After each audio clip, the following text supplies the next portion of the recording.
a lot of extra attention, and that'll open up things for other people. But I think what you're going to see is when we need a big play made or we need to ground a clock away at the end of the game, you're going to see a lot of Cam Wilson's hands on the football.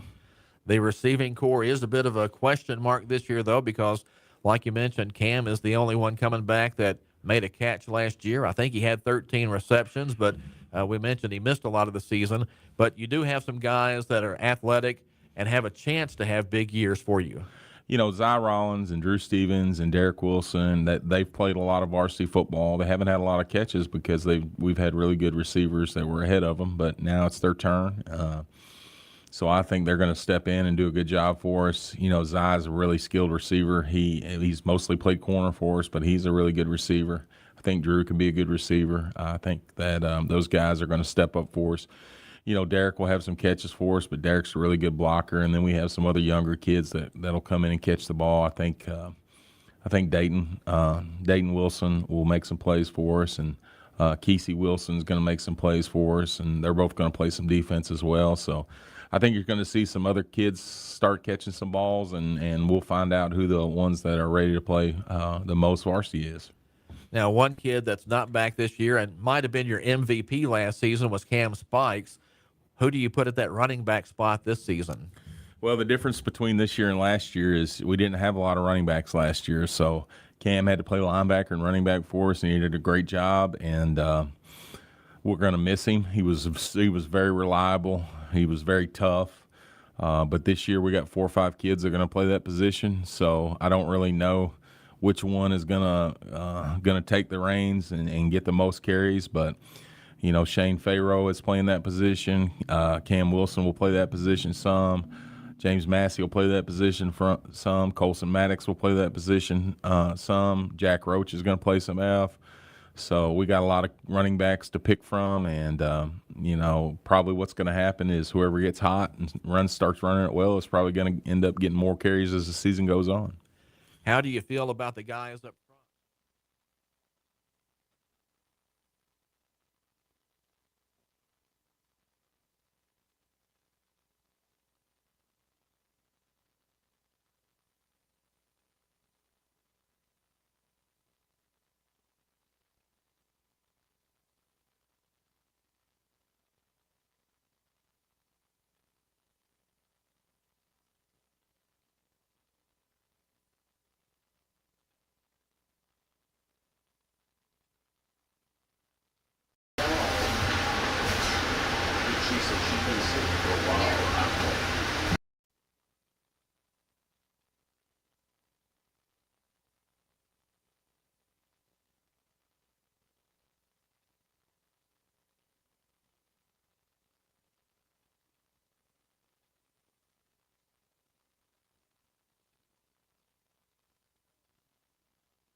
We saw that last year when we played people, and we played those big schools. We could play with them for a half, but then their depth really kicked in the second half. So hopefully we'll become more like that, and then we can tire people out and rotate people in and stay fresh and help us win some more games.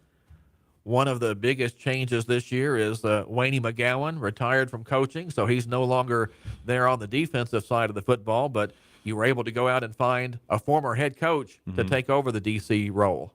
Yeah, Jay Burgett's going to be our defensive coordinator, and Jay's got a lot of experience. He was the head coach at Madisonville North for 6 years, and he's coached at Ohio County, and he's coached at Henderson, and he's been the AD at Paducah Tillman, so he's got a lot of experience. And you know, he was looking to get back into coaching and moving closer to home, so I think he's doing a good job.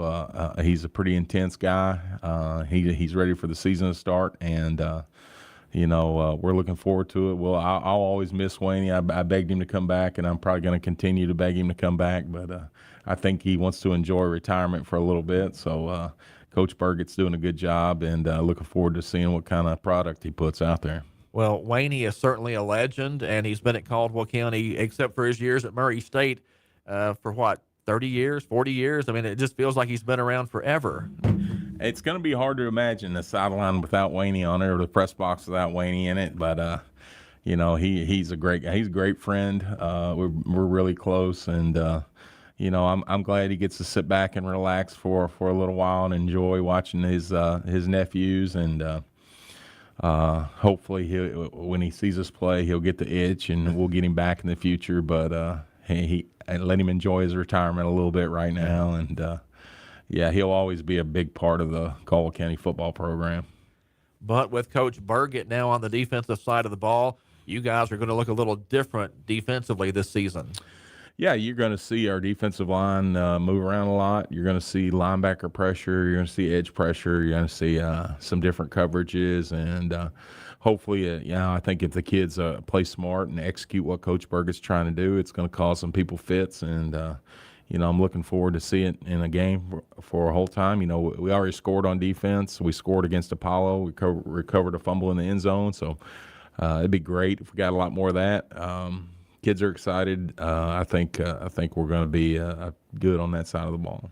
How are you guys going to look up front? Because typically, if you're not pretty good at the line of scrimmage on defense, it's tough to stop people. Well, you're going to see, Carter Bedell played last year, and he's going to play one of the defensive end spots. Duke Ward returns at nose for us, and Duke causes teams fits. He's not the biggest kid in the world, but he's a real strong kid and real active. And Alex Fox, who started on the offensive line last year, is a really active kid too. Really gets after the ball and loves playing defense, and so those guys are up front. And our linebackers are bigger than our defensive line. So we try to put a lot of speed on defense. I mean, we play a lot of our fastest guys on defense, and we get after the ball and we pursue, and hopefully that's really effective during the game.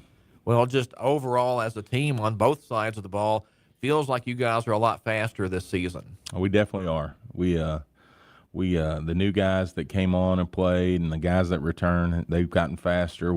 Coach Riley spends a lot of time doing speed work with guys, and just having more numbers, having a more competitive culture creates faster guys. So guys know that they gotta get out there and fly around, or somebody's going to take their place. So, that's kind of a successful culture. If you don't want to get out there and compete, you probably aren't going to win a starting job. So you gotta be willing to go out there and compete, and we've kind of built that. And I definitely feel like we're a faster football team than we were last year. The Tigers open the season tonight at Hopkins County Central. We'll come back and talk with head coach Aaron McClung more about the matchup after this on 1580, 103.3 WPKY. The moment we've been waiting for. The Playmakers. The Win Takers. Meet your Caldwell County Tigers. This is wide receiver Brent Springfield, senior. Cam Wilson, junior, running back and receiver. This is CJ Bratry, senior defensive lineman. This is senior defensive end Carter Bedell, and you're listening to Caldwell County Tigers on WPKY. Caldwell County football is on. It's game day. It is game day. 1580, 103.3 WPKY. Great news from Caldwell Medical Associates, now offering expanded podiatry services at the Annex. Anna Murphy and Dr. Walker Estes provide comprehensive podiatric care, from wound care to specialized treatments for foot and ankle issues. Whether you're dealing with sports injuries, arthritis, or require surgical attention, they're ready to tailor treatment to your needs. Don't let foot pain hold you back. Take the first step with Caldwell Medical Associates. Pain-free living right here, close to home. Summer nights, windows down, adventure calls. At U-Ride in Princeton, your next road trip just got a whole lot closer without breaking the bank. From reliable sedans to spacious SUVs, there's something for every dreamer and cruiser. Need help with financing? U-Ride offers in-house options that fit your budget so you can turn those summer plans into reality. Drive away happy. U-Ride, committed to you after the sale. Visit them on Marion Road to start your journey today. Are you overwhelmed when it comes to marketing your business? This is Cindy Allen Lax with the Edge Media Group. And when I started my career 30 years ago, we sold radio. We are so much more today. We have multiple radio stations and websites. Digital advertising, well, it's a must for a business, but which direction to go in can be a real challenge. We can help you with that challenge. Let us put our team of experts to work for you. Contact us today at theedgemediagroup.net. This is the moment we've been waiting for. The playmakers. The win takers. Meet your Caldwell County Tigers. This is Shane Farrow, safety for Caldwell County Tigers, senior. This is Al Rollins. I'm a senior at Caldwell County High School. I play receiver and DB. I'm Xander Sample. I play offensive guard. I'm a senior, and you're listening to Tigers on WPKY. Caldwell County football is on. It's game day. And it's game day. 1580 103.3 WPKY. We are back with Tiger head coach Aaron McClung as Caldwell County opens the season at Hopkins County Central High School and Morton's Gap tonight. And, Coach, what do you know about Hopkins County Central as we go into this season opening matchup? Well, they returned some of their biggest playmakers from last year. The quarterback, Silas Gunn, played receiver last year. He was one of their best receivers. He's probably the fastest kid on their team. He's playing quarterback this year. Isaac Earl started the game last year at quarterback for us. He's playing receiver now. And he basically beat us 2 years ago because they brought him in the second half, and he caused us a lot of problems scrambling around and converted some big third downs last year. So those are their top playmakers, and, you know, they're big up front. They're going to be a lot bigger than us up front, big, strong kids. And you know, they're going to be a tough team. You know, they're going to run a solid defense, and we're going to have to take advantage of what they give us and make sure we don't turn the ball over. But you never really know how good somebody's going to be until they play their first game. So make predictions, but I feel like we just need to come out and focus on ourselves and execute what we want to do, and hopefully the game will take care of itself. Last season, we had a pretty big night against Hopkins County Central with a big win at Tiger Stadium. 2 years ago, though, kind of felt like we let one slip off the hook over here at Morton's Gap. Yeah, I definitely felt that way. It was a real bitter loss 2 years ago over there. We really struggled offensively. We hadn't really figured out what we were trying to do, and what really hurt is after that game, I knew it was really going to be a tough season. But they were good. They had a good class of kids, and you know, a lot of those kids are graduated. But you know, it's tough to go over there and win. I've been over there other years and lost when they had good football teams. So you got to take everybody you play super seriously, and I've really tried to emphasize that this week. That, you know, you don't want to take anybody lightly because that's a trap. You know, it's their homecoming week, and we want to make sure that we go over there and take care of business early. You know, it doesn't really matter what people think about who's favored. That really means nothing. You got to take care of business. You mentioned it's homecoming. Have you ever seen a week one homecoming before? I don't think I've ever seen an August homecoming, Todd. I kind of like early season homecomings, but I'm not sure week one is the ideal situation. But I think Hopkins Central had some other things with their home dates, and they were down to maybe us and Madisonville North Hopkins, and Hopkins County Central is not going to have homecoming when they host their big rival Madisonville North.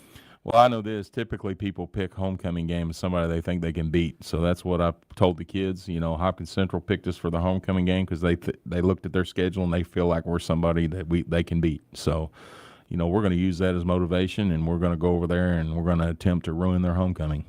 What does Hopkins County Central like to do on offense?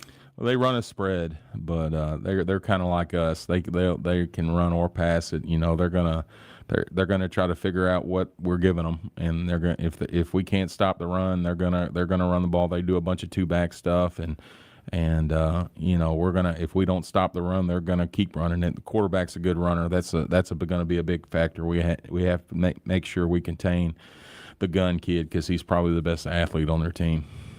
Last week, Hopkins Central lost to Hancock County in its final scrimmage, 27-7. It was 7-7 at halftime, though. The one touchdown came after Gunn got flushed out of the pocket. He rolled out to the right and found a kid in the back of the end zone for a touchdown. To me, when you look at the way Gunn plays, you're almost better off trying to keep that kid in the pocket. Yeah, you want to keep him in the pocket and you want to sack him ideally because you don't really want him running around and making plays because he's their best playmaker, and you don't want to give him a bunch of opportunities to run around and use his feet, because if he runs around and uses his feet, he's going to stretch your defense out wide, and then he's still looking down the field for open receivers. So you want to minimize that. We want to minimize how much time he has in the pocket, and we want to make sure we keep him contained. You mentioned Hopkins Central with some pretty good size up front, so that's going to be an interesting matchup this week to see if, who rules the line of scrimmage, Hopkins Central size or Caldwell County's quickness. Yeah, it'll be interesting, and I told the kids they're probably going to hold you. Don't even say anything to the referees. Just continue to fight to get off blocks. Let the referees take care of that. But we definitely have a lot more speed than them up front, but they got a lot more size, so we'll see how we match up with them. How does Hopkins Central line up defensively? And I know you've watched film. Who has impressed you on that side of the football? They got a really good defensive tackle. They run a 4-2 so far, but they ran a 3-3 stack last year, so we're going to be ready for both those fronts. Sometimes people do different defenses, so we'll prepare for both their fronts. We've seen a 3-3 stack in scrimmages, and we've seen a 4-2 in scrimmages, so I think the kid's name's Christian Scott, number 55. He's a really active kid, big kid, good athlete for his size. So he's probably their best player. So we want to just see what they give us. You guys have played 2 scrimmages, one at Greenwood, one at Apollo. Both of those schools had artificial turf. Now you're back to grass this week. Does that make any difference in the way you guys approach the game? I don't think so. I mean, the only time we've been on turf is for those scrimmages. So we practice on grass every day. So we should adjust the grass pretty well. I hope. I hadn't even really thought about that. It shouldn't be any rain. Doesn't look like there's any rain in the forecast. So it ought to be a dry field, and we'll just have to wait and see. Well, and you guys have had 2 pretty solid opponents for your 2 scrimmages this season.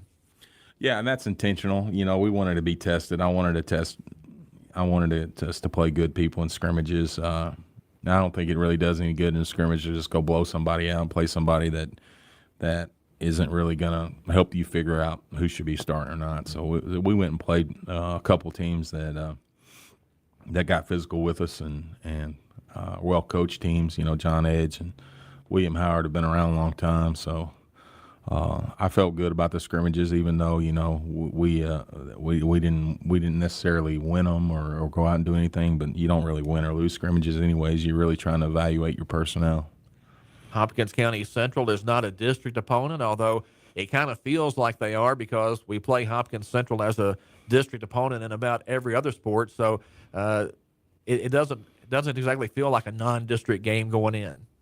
No, it doesn't, because all the other sports aren't class. So Hopkins Central's in our district and some other sports, but this isn't a district game, but it's a close local game for us. And, it's a little bit of a rivalry. There is some animosity between the kids and the community. So we look forward to going out and seeing what we can do. It is a big game, even though it's not officially a district game. And that first game of the season, that's kind of a tone setter for you. You want to come out and play well and kind of set the tone. There's only 10 games in a regular season for football, so there's just not that many opportunities to go out and find wins sometime. Yeah, I talked about that last night to the kids. You get 10 opportunities to go play regular season high school football games, and we only have two a day. Twice a week we go full pads and have real practices, and that's on Tuesdays and Wednesdays, and so you only have 18 of those left, and their eyes were like, 18? You only have 18 real practices? And yeah, 18 real practices. So you better understand you better make the most of every single one of them. So I emphasized that to them last night because, we're getting ready to play a week 1 game, and the season is going to move a lot faster than they realize it. But, hopefully they will realize it, and we go out and make the most of the opportunity. What are the keys to success tonight for the Tigers? Well, we want to be able to run the ball. I think we need to establish the run early, spread the ball around to open people and not turn the ball over on offense. And I think defensively, we just want to constantly keep pressure on them. We want to not give up big plays. We want to make them drive, and we want to try to score on defense and make big plays. I really think that's the kind of style that Coach Burgett runs. He's going to come after you and put pressure on you, and hopefully we're able to do that tonight. All right, good luck to you guys. Thanks, Tom. Caldwell County Tiger football head coach Aaron McClung as the Tigers open up the season against the Hopkins County Central Storm. Stay with us. The Tiger pregame show is next here on 1580, 103.3 WPKY. Imagine walking into your office every morning where every wall is perfected to the highest standard. At Altman Coatings, we offer the opportunity to transform your business environment into a pristine space that reflects professionalism and taste. Our expert team is driven by precision and perfection and handles every project with the utmost care, whether it's a towering commercial building or a cozy home office. Choose your excellence by choosing Altman Coatings. Learn more about Altman Coatings on Facebook and TikTok. At Goodwin Insurance, they select their insurance companies the same way you do, very carefully. When you work with the agents at Goodwin Insurance, you can count on receiving fast, courteous professional service with quality protection. You deserve someone that provides comprehensive coverage and is working alongside you in your community. Contact them today for a quote. Goodwin Insurance of Princeton, Cadiz, or Marion, or online at insurewithgoodwin.com. This is Cullen Pope, financial advisor with InvestFB. I'm excited to have Travis Perry with me here. What we do at InvestFB is not a lot different than coaching basketball. Any chance you could call me Coach Pope? That might be a little awkward. Maybe we could try Mr. Pope. Mr. is too formal. At InvestFB, we strive to know our customers on a more personal level. Now that sounds familiar. Working together to build a winning team. This is a paid testimonial. The provider has received or will receive compensation paid by the Farmers Bank and Trust Company. The individual providing this testimonial is a current client of InvestFB Wealth Management and does not have additional conflicts of interest. The testimonial may not be representative of the experience of other customers, and the testimonial is no guarantee of future performance or success. You look amazing. What's your secret? Oh, girl, I've been taking the shot. The semi-glutide weight loss shot. Isn't that super expensive and hard to get? No, girl. I get mine at Princeton Drugstore. My starting dose was less than $50 a week, and I lost 20 pounds my first month. And if you don't have a prescription, you can talk to their telehealth physician. Wow, that sounds great. I totally need to give them a call. Princeton Drugstore. Your journey to feeling and looking fabulous starts here. Contact them today. La Potacina Mexican Restaurant would like to wish the Tigers all the best of luck this year.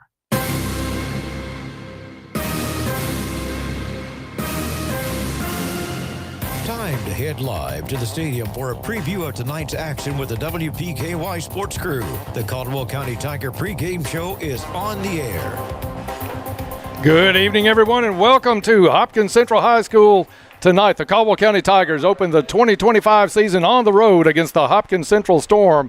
We'll start breaking this one down on the Tiger Football pregame show next on your home for Tiger Football, 1580, 103.3 WPKY, and online at WPKYonline.com.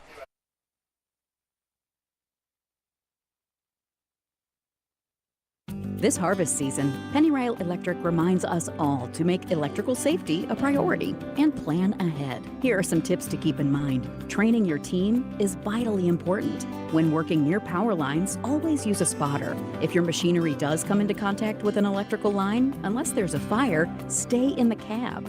And always call 911 immediately to report the accident. Pennyrail Electric, empowering our members and the communities we serve since 1937.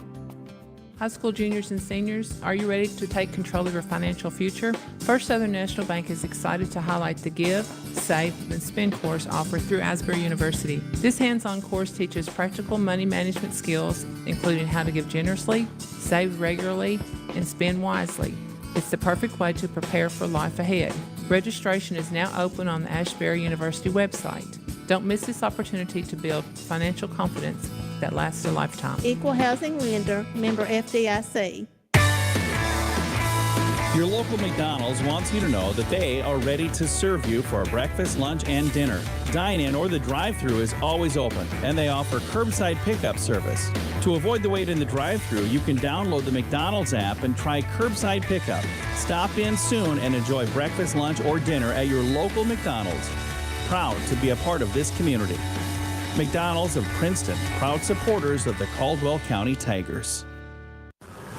Pull up a chair. You're invited to the hottest breakfast in town. Join Todd Griffin for the WPKY Saturday Morning Quarterback Show. Every Saturday morning at 9, Todd sits down at McDonald's in Princeton.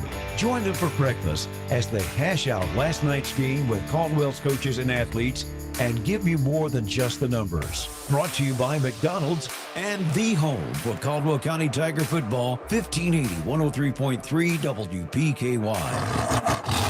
Bradley Furniture wishes all the Tigers good luck this season. Welcome back to Hopkins Central High School, getting set for Caldwell County and Hopkins Central in the opener to the 2025 season. That just about 27 minutes away. Dennis Stevens, Ken Parker, Camden McGregor with you tonight, Abby Cowan, Tess Cowan even with an appearance in the truck tonight, and on the field a little bit later on we'll go down and talk with Todd Griffin. Ken, much like Dire Straits said years ago, we saved it up for Friday night. This is it. It's a new season, a lot of high hopes for this team this year. Your thoughts going in? Absolutely, Dennis. I mean, we had a good kind of built a foundation last year, got us off the schneid a little bit last year, and coming into this year we've got a few new characters coming in, but boy, we got some high hopes. A little bit more favorable schedule, but that only goes so far. You got to play who's in front of you, so it's exciting. I'm ready to get this season started, and it's going to be should be a fun year. It's going to be a great year, I think. It's a beautiful night here at Hopkins Central. Clear skies. We'll open this game up about 79 degrees, ended at about 70, so a little bit of break from the heat, which is probably good early in the season. We've seen it year after year after year. Even when your kids played, there's going to be a lot of cramping when the temperature is up around 90. This might give us a little bit of break this week. Oh, yeah, it's a lot harder to play when it's hot and humid outside and you've got all that gear on and you're already all fired up, and cramps and all those kind of heat related things can happen. The good news is the visitor section here at Hopkins Central is in the shade, all 5 rows of bleachers we got over here on the visitor side. It's going to be a fast field tonight, dry weather, so we're looking forward to this one. Ken, I had a chance to talk with Coach McClung maybe a couple of weeks ago. He's optimistic, but wants to keep it reserved. I think you can tell in his voice he likes where his team is at going into this season. You also mentioned the lighter schedule. You still got to go out and perform, but you're not facing 5A schools 2 or 3 times this season. You're facing teams with your level of talent, with your number of kids. Caldwell County's numbers up this year, actually, 45. I think the last count that I had come out for football. Well, that's a huge improvement from where we finished the year last year at Mayfield in the second round of the playoffs. I believe we had 26 or 27 kids in uniform in that game. So, you want to see, good numbers, and particularly in a school the size of Caldwell. It's good to see these kids out playing. That's what hurt us last year against some of these big schools. We ended up, we had a lot of kids going both ways last year, and then, we play competitive for a half against a 5 or a 6A school, and then suddenly, their depth prevails in the second half, and so you end up getting tired, you get your legs a little tired, and then next thing you know, you're beat on a route or something small. But I think that's kind of what hurt us last year a little bit, was the lack of depth. And this year, I think it looks like they've got, some good numbers out, good-sized kids, and overall a little bit more depth than we had last year for sure. We'll talk about the line a little bit more in the broadcast and in broadcast to come. But I think the 2 kids that really have to stand out each week, Dalen Lander at quarterback and Cam Wilson, whether he is in the backfield as a running back or whether they split him out in a receiver slot, those 2 kids have to stay healthy and have to be on the field producing. Absolutely, Dennis. I mean, Cam, start with Cam Wilson. I mean, he's the only kid back that caught a pass last year. Yeah. And so he's got 2 years of really good varsity level experience. Last year for Dalen, it was a wonderful opportunity for him to assume the starting role as a quarterback, and then he got to learn a lot in that whole. You can't practice reps are one thing, but until you get into a game and you see varsity level game speed, and particularly the kind of talent that we had against us last year. We had, Graves, McCracken, Mayfield. Right. You just go down the line of those teams we had to play last year, and Dalen got a lot of good experience last year. He's got a great arm. He can throw the ball a mile. Hopefully we can cut down on the interceptions a little bit, but boy, I tell you, he's a great quarterback, and I'm looking forward to see what he can do with the new cast of characters this year. And I think Coach McClung is depending on Dalen to actually run the football a little bit, get those third down, first downs that keep the drives going and keep our offense on the field. So we'll see how they get him outside a little bit this year. 22 and a half minutes before we kick this one off. We're going to take a break. We'll come back with the injury report and get closer to the to the sideline report with Todd Griffin. All of that still to come here on the Tiger pregame show on WPKY. Summer nights, windows down, adventure calls. At U-Ride in Princeton, your next road trip just got a whole lot closer without breaking the bank. From rents to spacious SUVs, there's something for every dreamer and cruiser. Need help with financing? U-Ride offers in-house options that fit your budget so you can turn those summer plans into reality. Drive away happy. U-Ride, committed to you after the sale. Visit them on Marion Road to start your journey today.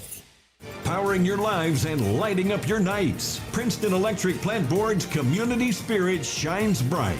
Entrusted with the glow of our fields, they keep our Tigers' pathways illuminated to victory. A shout out goes to our Tigers as they roar into a new season. Good luck, Tigers. Here's to a safe and victorious year from your one and only Princeton Electric Plant Board. They're not just a service, they're community.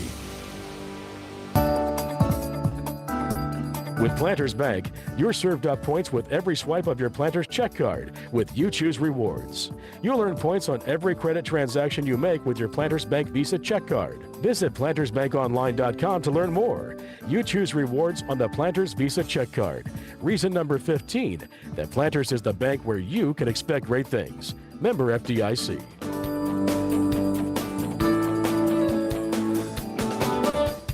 Overspending on everyday items? Is that a trick question? Every dollar counts at our house. Hello? The Big Deal Store is your go-to for incredible savings. Sounds like a lovely spot. We believe in supporting local and helping you save big. So nice. Everything you need from your favorite local vendors at unbeatable prices.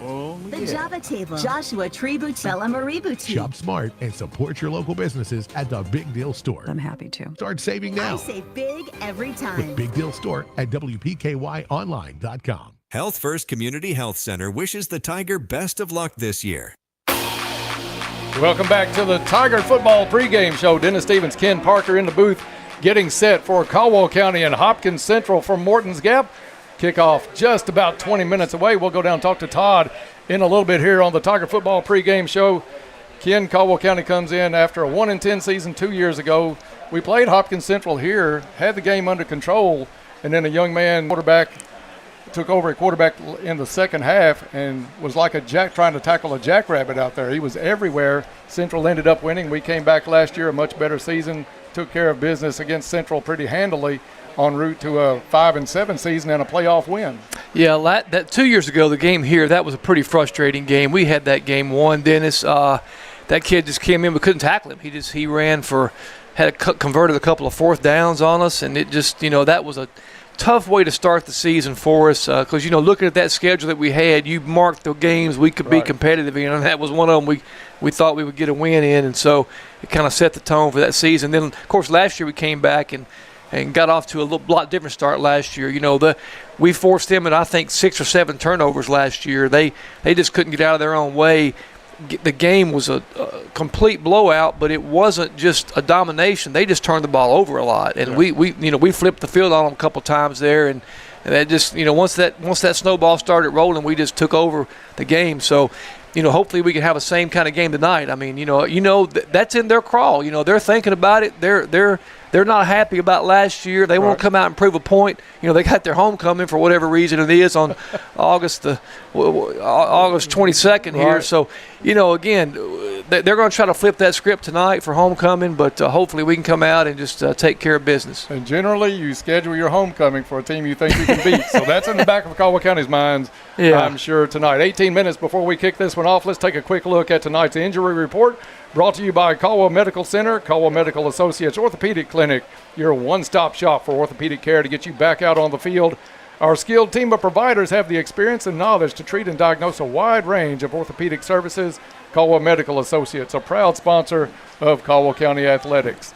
40-something kids out, only one not playing tonight. Garner Stallings had a medical issue, will not play tonight, but is cleared to go. We talked to him before the game. Can't wait for next week. He is saving it up for Friday night for next week. He's looking to get out on that field, but according to Coach McClung, everybody is a go tonight.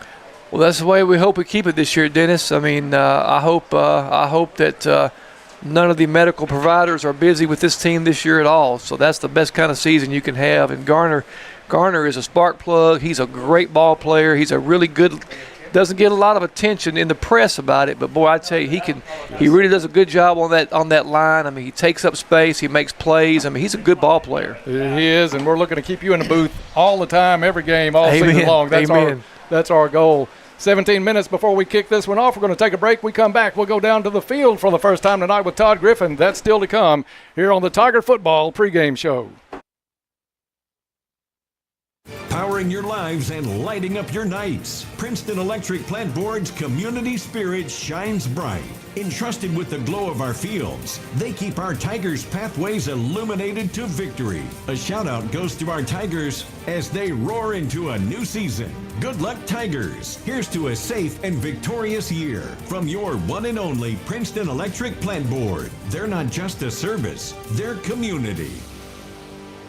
Henry Ford once said, stopping advertising to save money is like stopping your watch to save time. Advertising is an investment. At WPKY, we get it. While most businesses want to advertise, sometimes it can be tough to budget. That's why we are proud to offer options through our Big Deals program. If you have products our listeners want, you can pay for advertising with gift certificates to your business. Want details? Call WPKY and ask for Heather today. Or email hriley@wkdzradio.com. That's HRILEY@wkdzradio.com. Herb Hayes Furniture wants to wish the Tigers best of luck this year.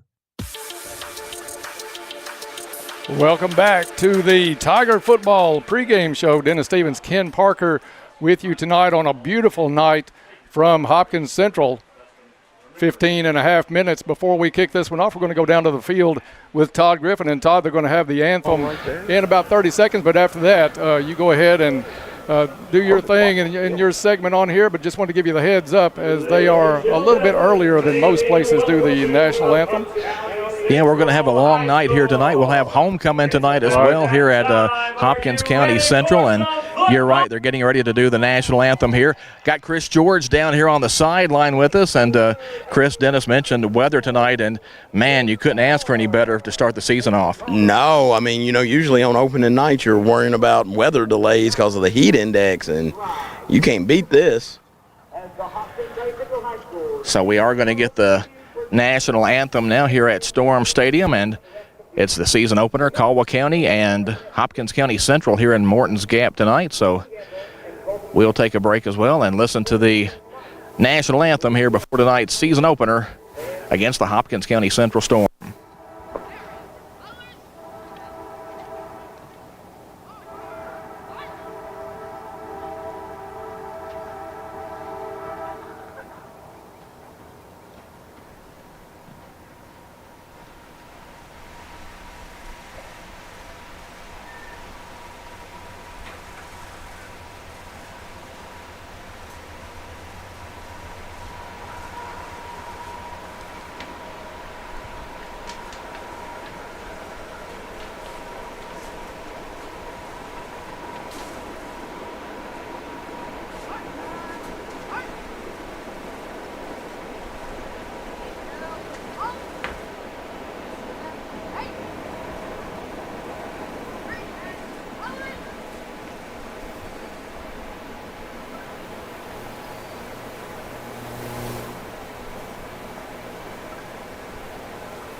A little bit of a delay here as they have the introduction to the national anthem, correcting something up in the booth on Hopkins Central's end.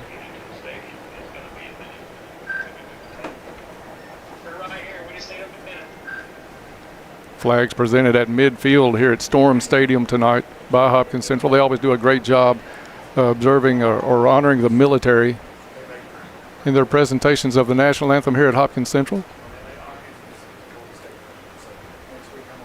Camden first game, flaws, if you will. Everybody has them every year, and it's understandable. Yeah, it's definitely the start of the season, so, I mean, there's going to be some mistakes, and I think they're trying to line up some of the choir at the microphones. Not sure the microphones are working down on the track. Todd, Chris, hopefully we'll have this straightened out and get to you just as soon as they get this rolling. Looking down to our right, the choir director is directing the students, now getting set for the national anthem here from Hopkins Central.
Nice rendition from the choir of tonight's national anthem, brought to you by Morris Construction. Todd, you and Chris still ready on the sideline? Oh, yeah, we're still down here ready for some football action, watching the Flags walk off the field here at Storm Stadium. And, you know, I thought maybe we were going to get the band to do that, but they had a group come out and sing it instead. And the band's waiting to come out. They're going to have homecoming. I think that ceremony is at halftime, though, a little bit later on tonight. But, Chris, we talk about going into the season and a few problems here with the coordination, but it is the first game of the year. It's the first game of the year. I mean, it's a little odd to have homecoming opening night, but hey, you know, most of the students just went to college, so I don't know that you're going to have a big homecoming turnout of college-age students, but hey, why not?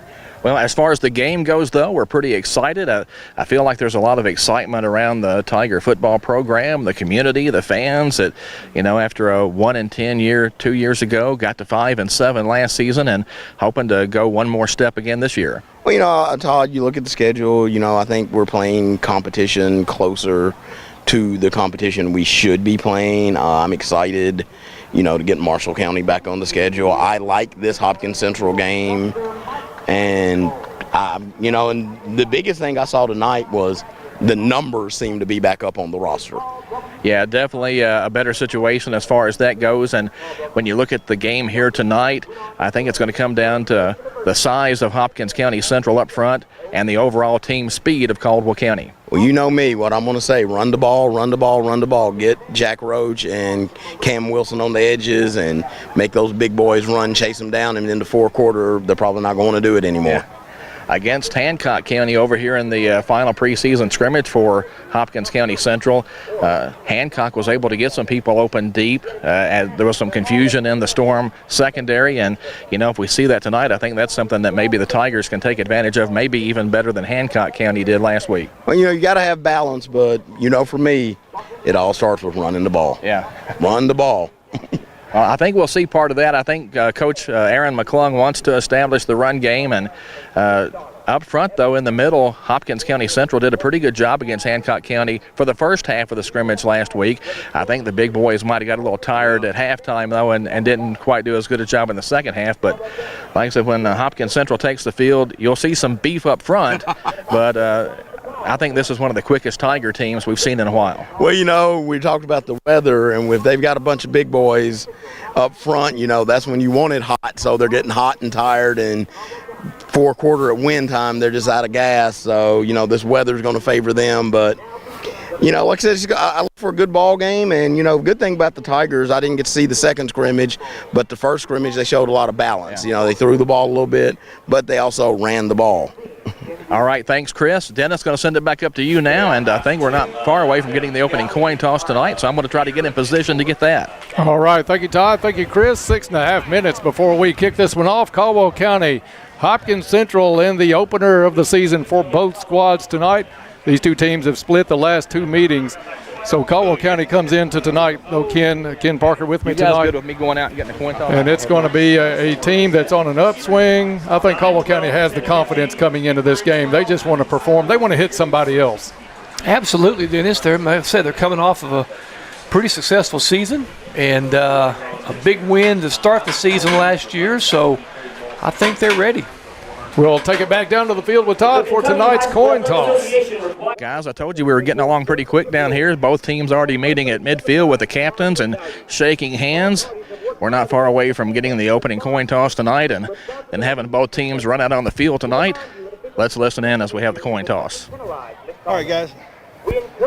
Speaking captain number 9, you're going to call the coin toss in the air. That's fox head for heads and says tails on the back. Make sure Mr. Bradford can hear you. If I drop it, I'm going to do it again. Tails. Tails is the call. Tails is the call, and it is a head. You have one to toss. Okay. You've won the toss and defer the second half. Y'all want football? Yes. Which way do you want to kick? Number 9, Jack Rowe. All right, guys, there you have it. Hopkins County Central has won the coin toss tonight, and they have deferred, which I would always do if I won the coin toss. And, of course, when the other team defers, if you're Caldwell County, you pretty much got to take the football at that point. Yeah, we are going to get the football, and we're going to put the offense on the field first, see what Lander and Wilson and company can do right out of the gate. Todd, thank you for that report down on the field. Ken, we are about just under 5 minutes away from kicking this one off. Any thoughts on your keys for tonight? I believe Caldwell County, Todd mentioned, we are quicker. We're going to have to use that quickness and maybe wear Central down, but I think the opening game of any season still comes down to turnovers. Yeah, we just got to take care of the football. I mean, it's not anything. It's not rocket science here, right, Dennis. I mean, we just got to take care of the football. Don't make any stupid mistakes, stupid penalties. Second and 20 on a holding penalty. Just take care of the football, minimize penalties, and they should take care of itself. And I think we have probably a better team man for man on the roster. I do too. And so we've got some good speed out there. We've got, a good defense. Big Jack Roach anchoring our defense. Take care of the football and make good plays on defense. I think we'll be fine. And keep that Central defense on the field a lot in this first half. When it is warmer, wear them down, and I like our chances getting the football in the second half. Yeah, I mean, look at it last year, Dennis. I mean, the reason Central lost the game so badly is they didn't take care of the football. Right. 3.5 before we kick this one off. The national anthem tonight was brought to you by Morris Construction, the area's trusted name in home improvement and construction for over 20 years. Whether you're building a new home or upgrading your roof, they have the expertise to handle your project, all with care and professionalism. That's Morris Construction. They don't just get the job done, they nail it. We'll take our last break, get the intro played, come back with the opening prayer and the kickoff still to come here from Morton's Gap as Caldwell County takes on Hopkins Central on WPKY. With Planters Bank, you're served up points with every swipe of your Planters check card with You Choose Rewards. You'll earn points on every credit transaction you make with your Planters Bank Visa check card. Visit plantersbankonline.com to learn more. You choose rewards on the Planters Visa check card. Reason number 15, that Planters is the bank where you can expect great things. Member FDIC.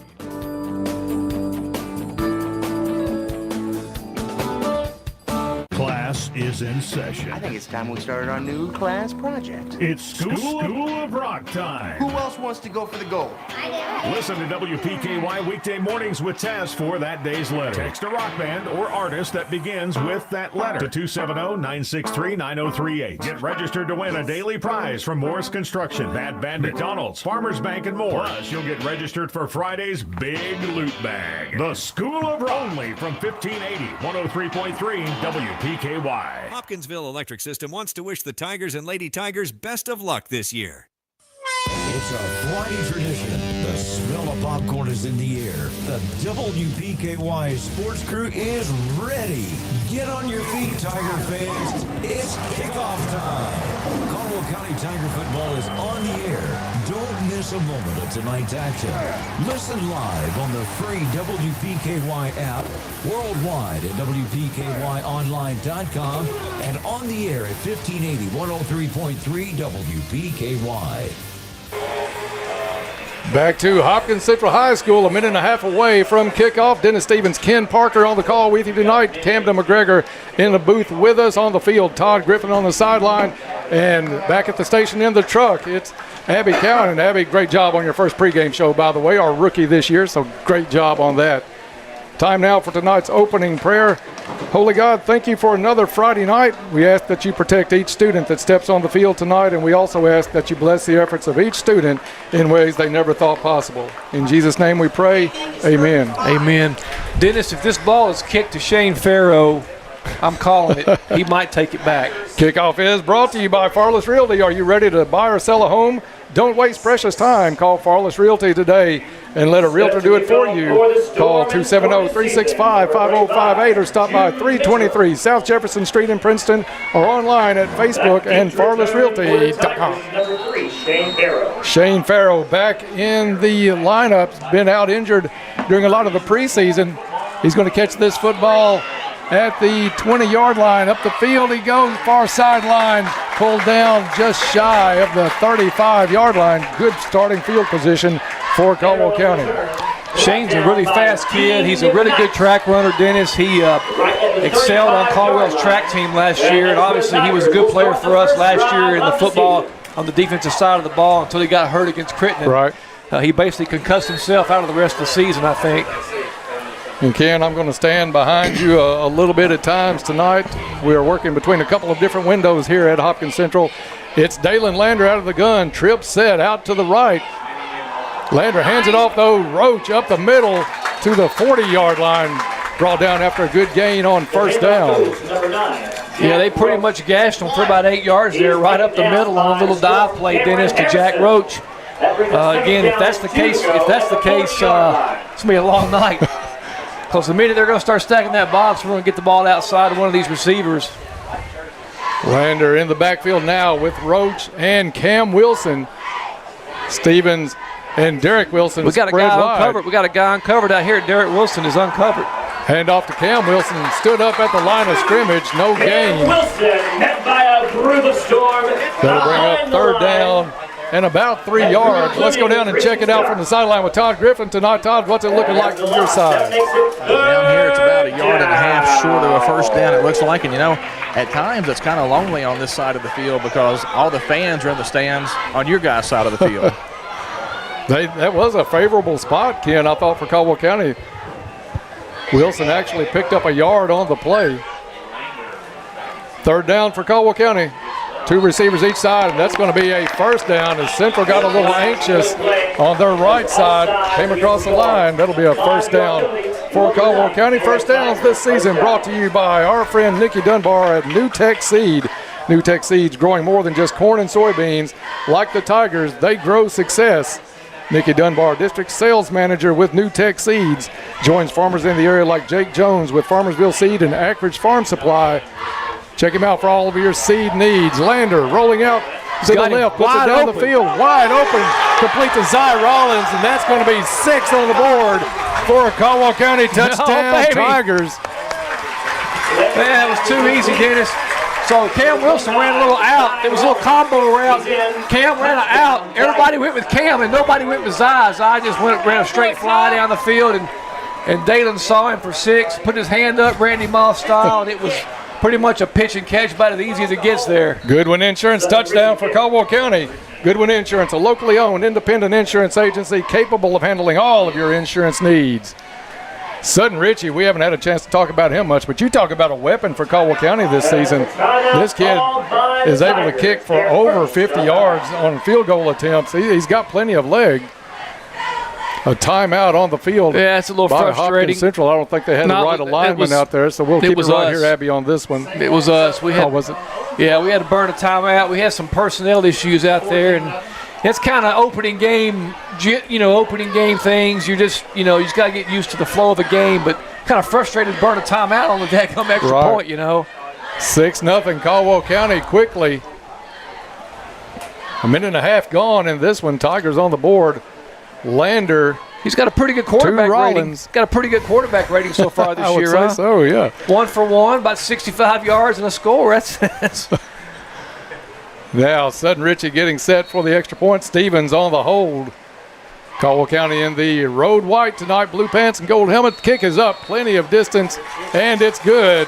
10:29 left in the first quarter. Tigers 7, Storm nothing. Back after this. This is Kevin Meacham, H&R Agripire. Get a great deal on versatile Kubota equipment today, like the Kubota BX Series subcompact tractor, the #1 selling subcompact tractor in the U.S., Z-Series mowers, and Sidekick utility vehicles. Right now, bring home select Kubota equipment with 0% financing available or save up to $4,000. Now through September 30th, see us or go to KubotaUSA.com for more details. Come by 4900 Eagle Way in Hopkinsville, Kentucky. When we say classic hits, we mean American woman, stay away from me. All I need is a miracle. All I need is you. After midnight, we gon' let it all rain down. Listen to WPKY worldwide at WPKYonline.com. WPKY. Kay's Kitchen wants to wish the Tigers and Lady Tigers best of luck this year. Back to Storm Stadium. Kickoff by Ritchie through the end zone. Hopkins Central will bring it out to the 20. Let's go down for another sideline report with Todd Griffin. That was one of those plays that we kind of talked about in the pregame where we saw last week in the scrimmage against Hancock County that Hopkins County Central was losing people in the secondary, and Caldwell County kind of showed them a little screen look there, slipped somebody out the back, and the only people that were going to take down Zy after he caught the ball was our stat crew. Yeah, the stat crew, the turf monster. Yeah, that's a prime example of Cam Wilson's impact. They know he's getting the football, and they had everybody going to him, and nobody got Zy. Central with the pitch coming around the end, across the 25, down near the 30-yard line. Brought down by Drew Stevens. All right, Dennis, what we need right here now is we need a good stand, get them off the field early, and just put the hammer down here, And that will. It was Central with a 10-yard run to open it up. First down, Hopkins Central. Ball at the 30-yard line. Hopkins Central in their home dark blue uniforms with the blue helmets. To the line is Hopkins Central, splits 2 to the right. Hand off to the only back, and Caldwell County with great penetration. Duke Ward. That is number 67. That was Duke Ward, 57. Oh, 57, excuse me. Yeah, Duke got in the backfield with Central. So that's a prime example of size versus speed. Duke is so much quicker than their interior lineman, Dennis. He just shot the gap. Those guys couldn't get over and block him, and he just almost took the handoff. Great play by Duke. 2-yard tackle for a loss in the backfield. Ball at the 28-yard line now for Hopkins Central. Clock ticking with 9:15 to play in the first quarter. 7-0 Caldwell County on an early bomb from Lander to Zy Rollins. Central drops back. Some pressure. They flush the quarterback out. Now he has some room on the sideline across the 40. Tackled from behind at the 47-yard line. So that's Silas Gunn, who started at quarterback for the last couple of years for Central with a big pickup and a first down. Yeah, so that's one of the things that young man brings to the table. I mean, when the play breaks down, he can make something positive out of it. He's a pretty good ball player, probably one of the better players on this part of the state in terms of all WKC type talent. I mean, he's a good ball player, shifty, nice runner, and you can see that right there on that play. I mean, just took it to the outside, got about 14 yards on us. Big kid too, Ken, 6'4", so he can see over that defense pretty well. Good size kid. Hopkins Central with the football at their own 47-yard line after a first down. Gunn in the backfield. Offset eye, and Caldwell County comes across. We'll see if they were drawn or if this is on the Tigers. And it looks like they are walking this one off against Caldwell County, 5 yards. And repeat, first down. Into Caldwell County territory now at the 48-yard line. Gunn comes in from the sideline after getting the play. A deliberate offense. This is not a hurry-up offense by any type that we'll see tonight against Hopkins Central. Well, I think, obviously you can tell if our offense sitting on the field, they can't score, so that's going to be the goal tonight. Just keep our offense off the field, have some meticulous drives, and matriculate the ball down the field. There you go. In motion. Central push one to the right. The run goes to the left. Hit and brought down. Ward again on the tackle, but a big gain by Hopkins Central. Across the 45 down to the 43, make it the 42-yard line. Yeah, it's not a good thing when your nose tackle's making a tackle 7 yards downfield, Another first down for Hopkins Central. Caldwell County having a little bit of trouble here early, Ken, with the run game of Hopkins Central. 8 minutes left to go in the first quarter, 7-0 Caldwell County. Central, though, in Caldwell County territory. Gunn in the backfield has one back with him, and that's Isaac Earl. Flushed pressure from Caldwell County. Puts Gunn on his rear end, and that's something we're going to have with the new defensive coordinator, Jay Burgett, for Caldwell County. Coach McClung told me earlier in the preseason they're going to bring some defense. They're going to blitz a little bit more than they have in the past, and we saw it on that play as Gunn rushed big time. Well, we already saw Jack Roach on a blitz earlier. The running back did a nice job picking it up on that play that Silas Gunn ran for the first down. But, yeah, that was a nice blitz, young man. Our linebacking core with Cam Wilson, Derek Wilson, Jack Roach, that's got to be one of the best linebacking cores on this end of the state. Yes, and they look the part too, Dennis. Gunn with the pitch. Earl tackled in the backfield for a loss. That is number 4, Carter Bedell on the tackle back at midfield. That's a young man that you can tell has been in the weight room. He's put on some weight. He looks great. I mean, he looks the part too. I mean, he's a defensive end, just shot that gap, man, and just came right up and made the play. That was a great play by Carter Bedell. They'll actually mark the ball, mark the runner's progress down at the 48-yard line of Caldwell County. Well, let's see if this blitz package comes in on this time, Dennis. I think it might. Third down and long. Gunn drops back. Caldwell County drops back in coverage. This one well overthrown. The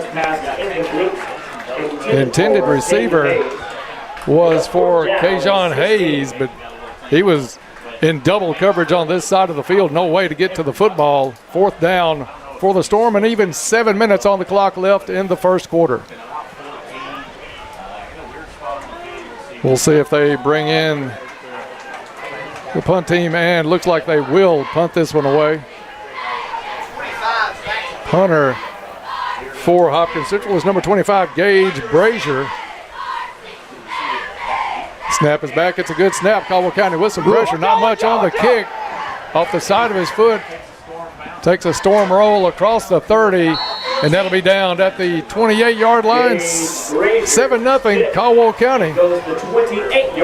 As we'll bring the offense back out. Good stand eventually by that Tiger defense, Ken, but they did give up a little bit of yardage on the run. They settled down, didn't panic, and they'll get the football back in very good field position again. That's what we need to do. I mean, we need to just get them off the field and get our offense back on the field, and let's just keep the pressure on here. Going to change Isaac Earl's jersey number to number 2 instead of number 10. Caldwell County with the offense on the field. Trip set out to the right of Lander. Lander with the handoff in the backfield. That one's going to be thrown for a loss back at the 25-yard line. Number 6 on the carry for Caldwell County is James Massey. And if I'm not mistaken, I think Massey may be a Hopkins Central transfer.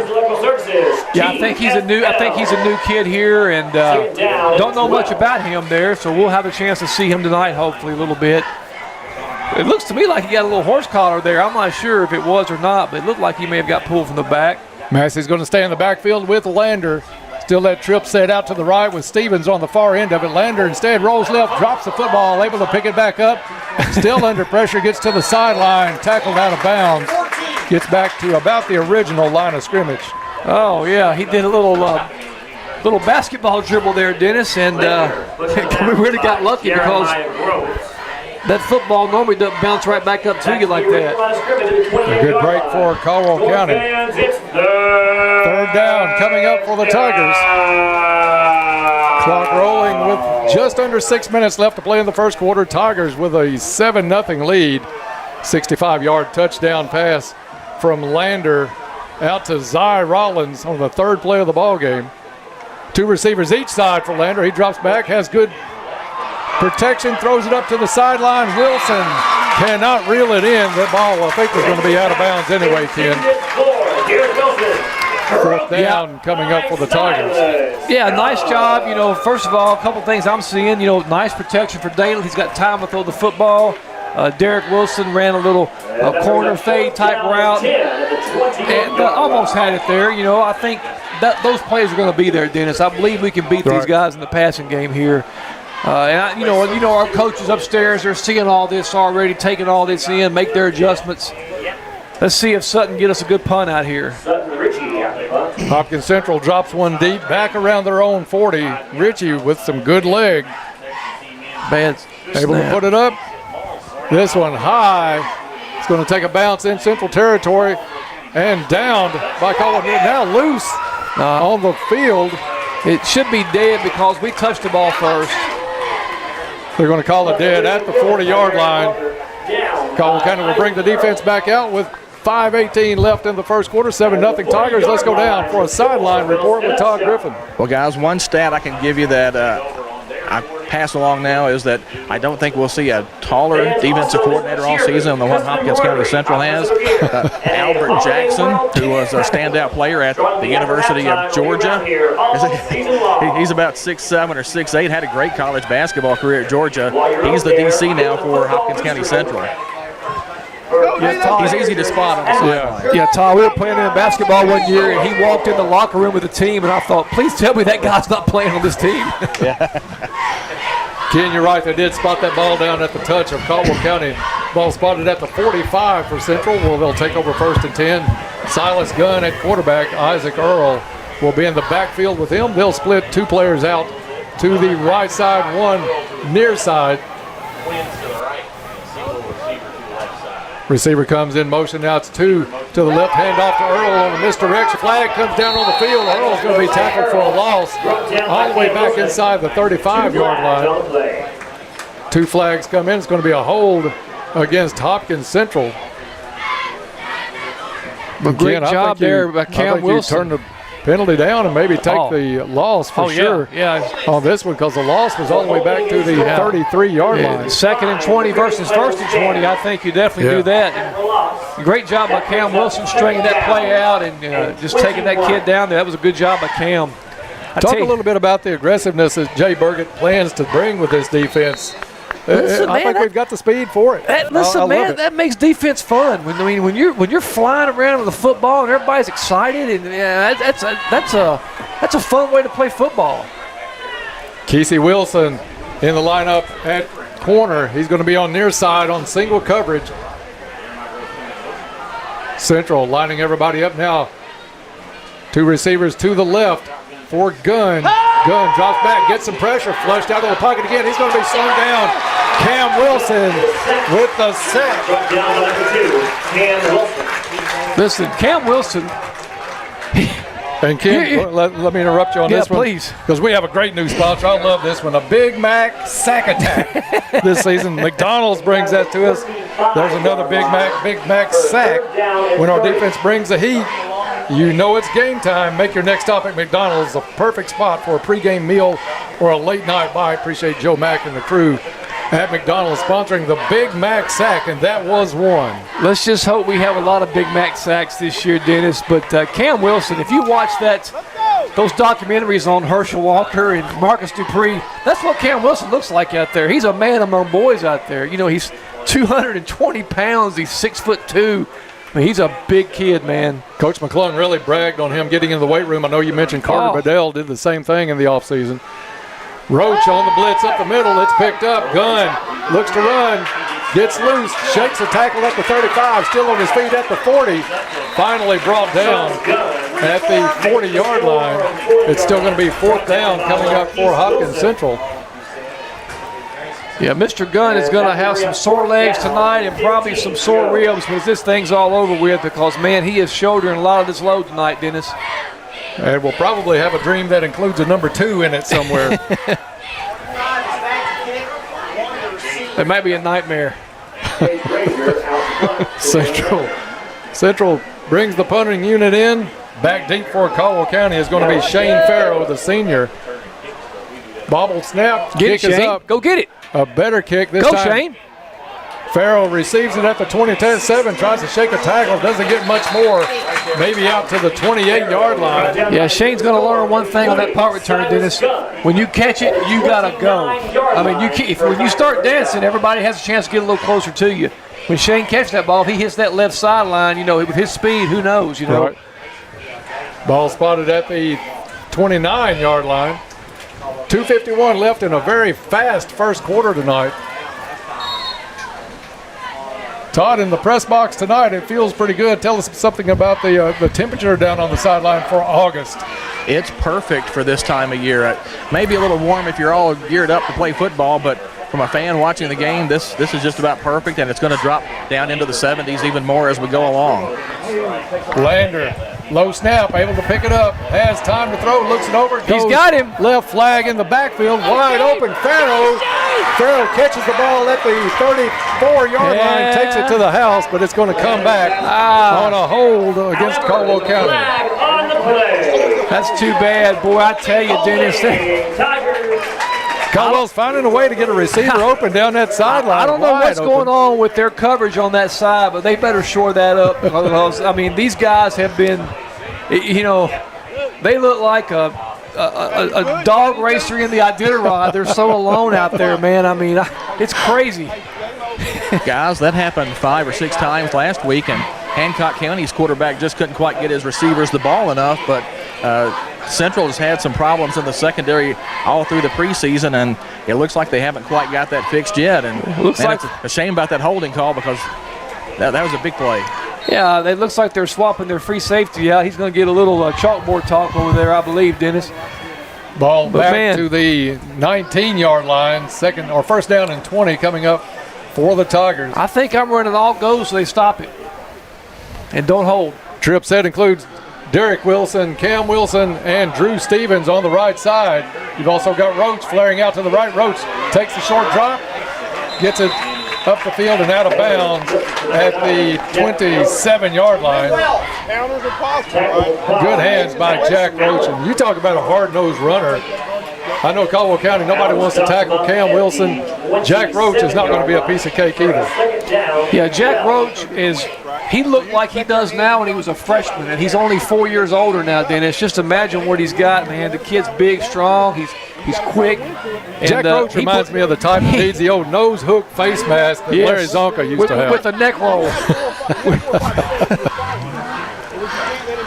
Trips that out to the right again. Hand off to Roach. Roach hit in the backfield, shakes that one off, lowers his head, turns it up the field, digs. He's going to be just shy of the 30-yard line. Kept the legs plowing, but just too many dark jerseys piled on top. Third down and long coming up for the Tigers. They're going to call it A 3-yard gain makes it third down and 10 coming up. Under 2 to play in the first quarter. Tigers up 7-0. Scored on the third play of the game, but Central has kind of stiffened up since then, Ken, and giving Caldwell County a little bit more trouble. Do you look for this one to go back to that far sideline? I'm looking for Cam Wilson here on a slant or some type of out pattern. There it is. Dalen rolls, goes down the field again, looking for Rollins. Rollins could not get to the football on the far sideline. Flag on the field. Illegal receiver downfield for Caldwell County. Yeah, they called it on the wrong. They called it on the wrong side. The play stands at 4th down. 4th down and 10 coming up for the Tigers. Clock stops with 1:36 to play in the first quarter. Well, Dennis, he had him. His eye was open again down that sideline. He just couldn't quite. He threw it behind him a little bit. Zai had to rotate, just couldn't quite get to the football. But boy, that's something I think. Again, that if you look for a weak spot, that's certainly a spot to exploit. I believe coming, as we move forward in the football game here. Sutton Ritchie back to punt for Caldwell County. Let's see if he gets a little better leg on this one. Ritchie set to take the snap. Good snap back this time. Much better kick. High angled towards the far sideline. Takes a big Caldwell County bounce at the 38-yard line. Goes inside the 30, and it's going to be down at the 26-yard line. Nice punt by Sutton Ritchie. Central will take over at their own. See where they spot this one. Look like around the 31, Ken. So they're going to take it back. I thought it was closer to the 26. Now they're going backwards. And it is the 26-yard line. You were right on, Dennis. So let's see what Hopkins Central tries to do to counter that pressure Caldwell's been putting on them. I mean, those first couple of runs were sort of off-tackle type runs. I don't think they can get outside on us, but off-tackle and things like that. Again, bringing that blitz pressure with Cam and Jack, that puts a lot of pressure on the quarterback. It is Silas Gunn at quarterback. Senior this season is Gunn. Caldwell County shows blitz again. It's picked up. They come to the right side, shakes the tackle at the 30, up the field across 40, into open field, tackled out of bounds. Finally, that's Isaac Earl. Got loose and gets it into Tiger territory at the 46-yard line. Yeah, Dennis, Isaac Earl got outside of our corner. Keith Wilson kind of got sucked in on that receiver. That receiver made a good block there on the edge and allowed him to exploit that outside. He's a good runner. Earl also a senior this year, but looks like he has been in the weight room as well, Ken. Looks like a bigger player than he was a couple of years ago and showed a little bit of a burst of speed on the stiff arm, got by that one defender. Tackle by Caldwell County was made by Colson Maddox. That's a kid, Colson Maddox, that we'll talk about a lot. Coach McClung very high on that young man coming back to football after 2 years away. Caldwell County was bringing the pressure, brought it about a half a second too early. Flags fly everywhere. Central will benefit with a 1st and 5 after this one is marked off. 1:17 left in the first quarter. Opening game of the season tonight. Caldwell County at home for a while after this one.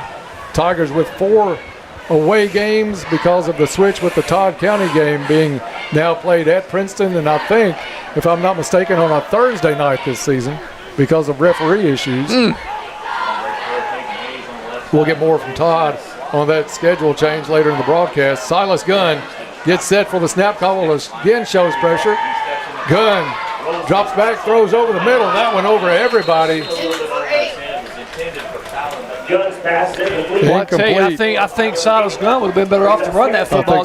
He had a lane there, and he just completely overthrew. Kid was pretty well covered. Zy Rollins had that receiver covered pretty well. Incompletion stops the clock with 1:11.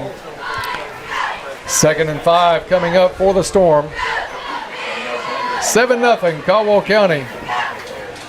Lander had a big play early on that first drive and looked for another one just a couple of minutes ago. Could not find Rollins again down that sideline. Well, he also had one to Farrell that got called back on a holding, about a Absolutely. 70-yard completion. It is Gunn with Earl on his right shoulder. 2 receivers to the right, 1 to the left. They'll put 1 in motion. Gunn rolls to the right, has some room, picks up big yards. Flags on the play at the line of scrimmage. Yeah. 2 flags come out. That was a cut block, Dennis. They cut our end, and they're going to call that blocking below the waist. This one should go against Hopkins Central on the old chop block from back in the day. I don't know. A few years ago, that'd be legal, but now it's not. And that one will back Central up. Yeah, the old chop block and bull in the ring and everything else. All kinds of old school calls for it, but that's going to put Central back to the Caldwell County 49-yard line. And, like us a few years ago, Dennis, Central's not built for 2nd and long and 3rd and long. Right. But out of that play, I know that the block helped it, but it looked like Gunn had a lot of room to run early on in that one. So you've got to know where that kid's at. And at 6'4", should be able to pick him up pretty easily. I mean, I'm sure we've got a spy on him, but, if our spy gets blocked, that's what happens. I mean, Caldwell County has a 3-man front. They shifted over Duke Ward in the middle of that. Ball and a flag on the play. Looked like the ball never was snapped, but it looked like movement. But everybody had moved. A gun. Yeah, that's a false start. That is a false start against Silas Gunn. The center never snapped the football. There was contact. Football still lying right around midfield.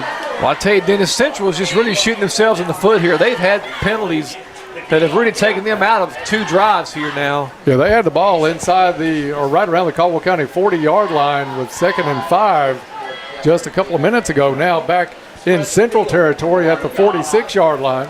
19 seconds and counting here in the first quarter. It's 7 It is 2nd down for Hopkins Central and long. Silas Gunn gets set for the snap. Line is heavy on the right side, but they're not even going to get the snap away. After 1, it's Caldwell County 7, Hopkins Central nothing. Back after this.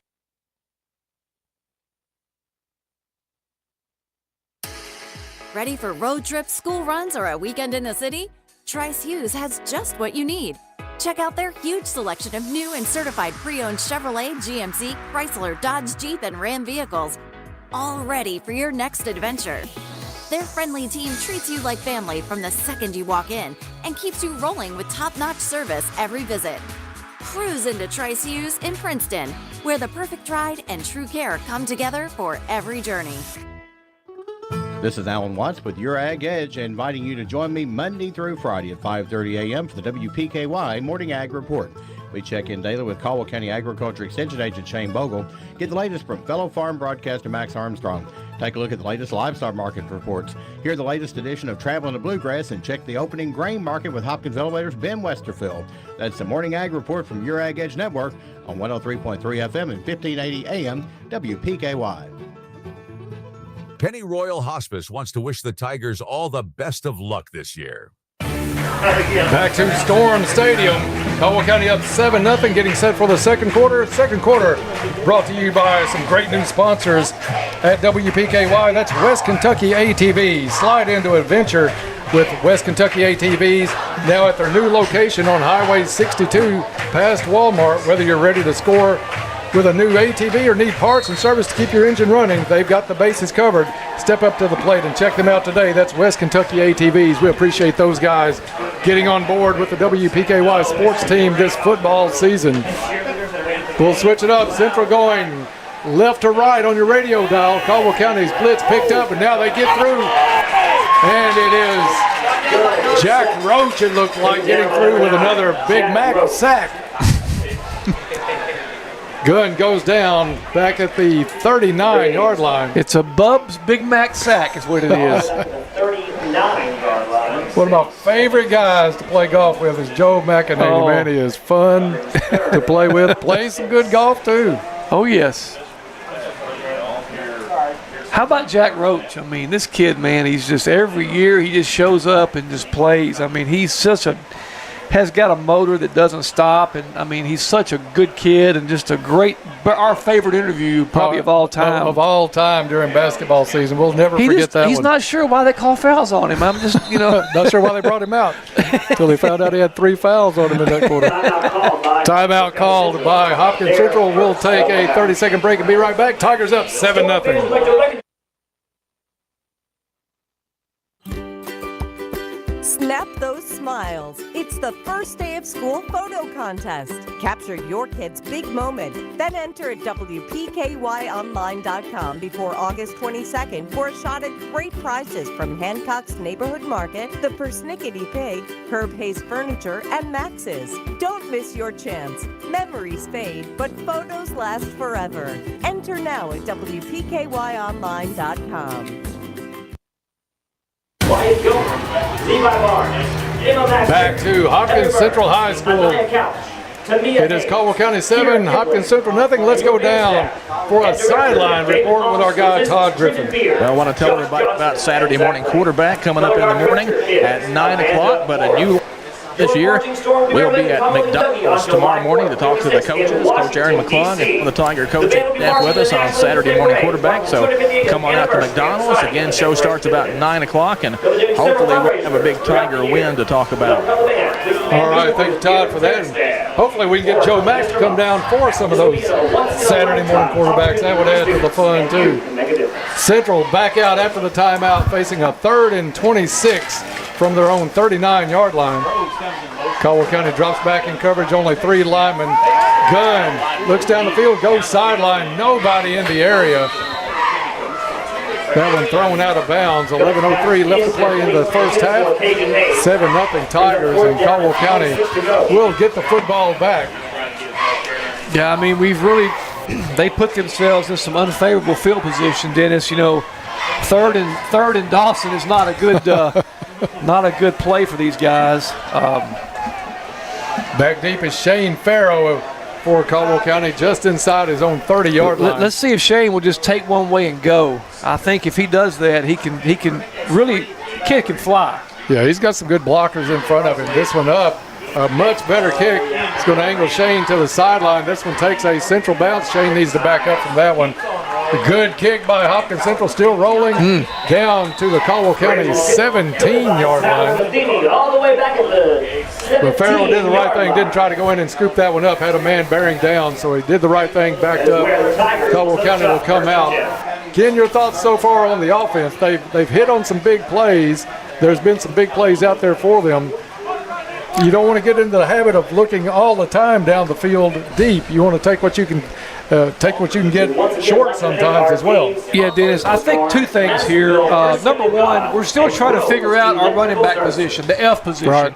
We're still trying to figure out who's going to fill that role. Cam Spikes was there last year. He was a stalwart there. Now we're going empty. Let's just try to get some a sustained drive here. Now we got some personnel issues, it looks like. But let's get a sustained drive here, Dennis, and try to just kind of get some good plays going and get a little rhythm in the offense. Roach coming in. I'm not sure what the play clock is set on. Lander gets a snap away. Little contact, no flag on the sideline. Oh, that was a dangerous pass there, Dennis. That was almost a pick 6 there. Central went for the pick, didn't get it, but there was some contact when the ball was in the air. I think those are 50-50 plays. If he's going for the football and makes contact, that's one thing. But if he has no look and makes contact, that's a little different. But, yeah, I think the pass was there if he would have gotten it out a little earlier.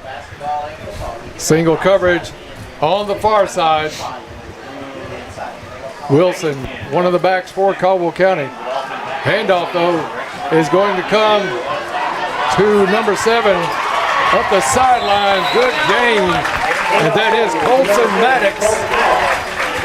Maddox with a New Tech seed, first down all the way up to the 45-yard line. Yeah, nice play by Colson. Good blocking here on the outside by Zy Rollins. A nice seal by our left tackle, number 60, Carter Enos. Very good job there by the Tigers, and a nice run by Colson Maddox. Like I said, he's a new kid. We haven't seen him a lot. Haven't played in a couple years. Maddox stays in the backfield with Wilson. Lander looks it over, single receiver on the right. Hand off to Cam Wilson. Wilson trying to plow through. Hard run. Picks up a couple out to the 47-yard line.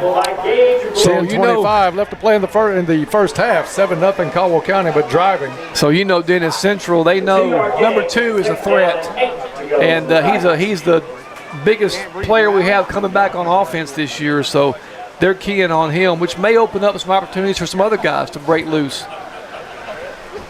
Wilson, obviously, Ken, just with the naked eye, much bigger player this season. He has really shown the dedication in the weight room.